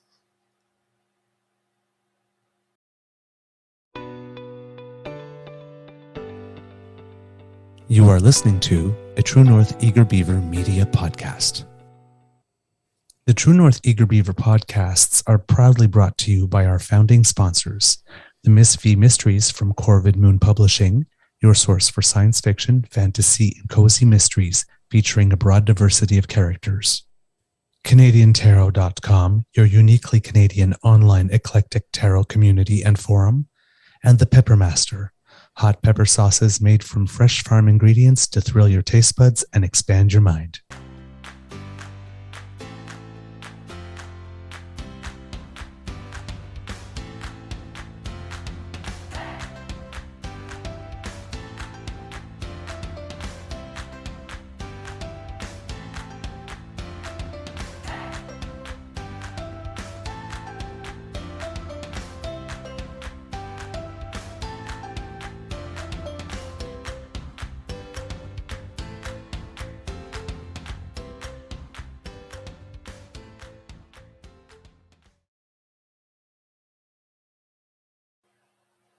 I just want to give a little shout out to Kit Plain Power, who joined us right at the end. Say, have a great Canada Day weekend now to rewind and watch. Thank you so much. And thanks a lot. Yeah, and we have to say happy early birthday to Kit Jen. It's tomorrow. So given that Kit Jen was really nice to me for my birthday, I prepared a little something. Oh. Yes. You remember JFK when it was his birthday? Marilyn Monroe. Happy birthday to you. Happy birthday to you. It's my only hit. I have to make it last. Happy birthday, my lovely, lush, product sending Beaver show watching friend Jen. Happy birthday to you.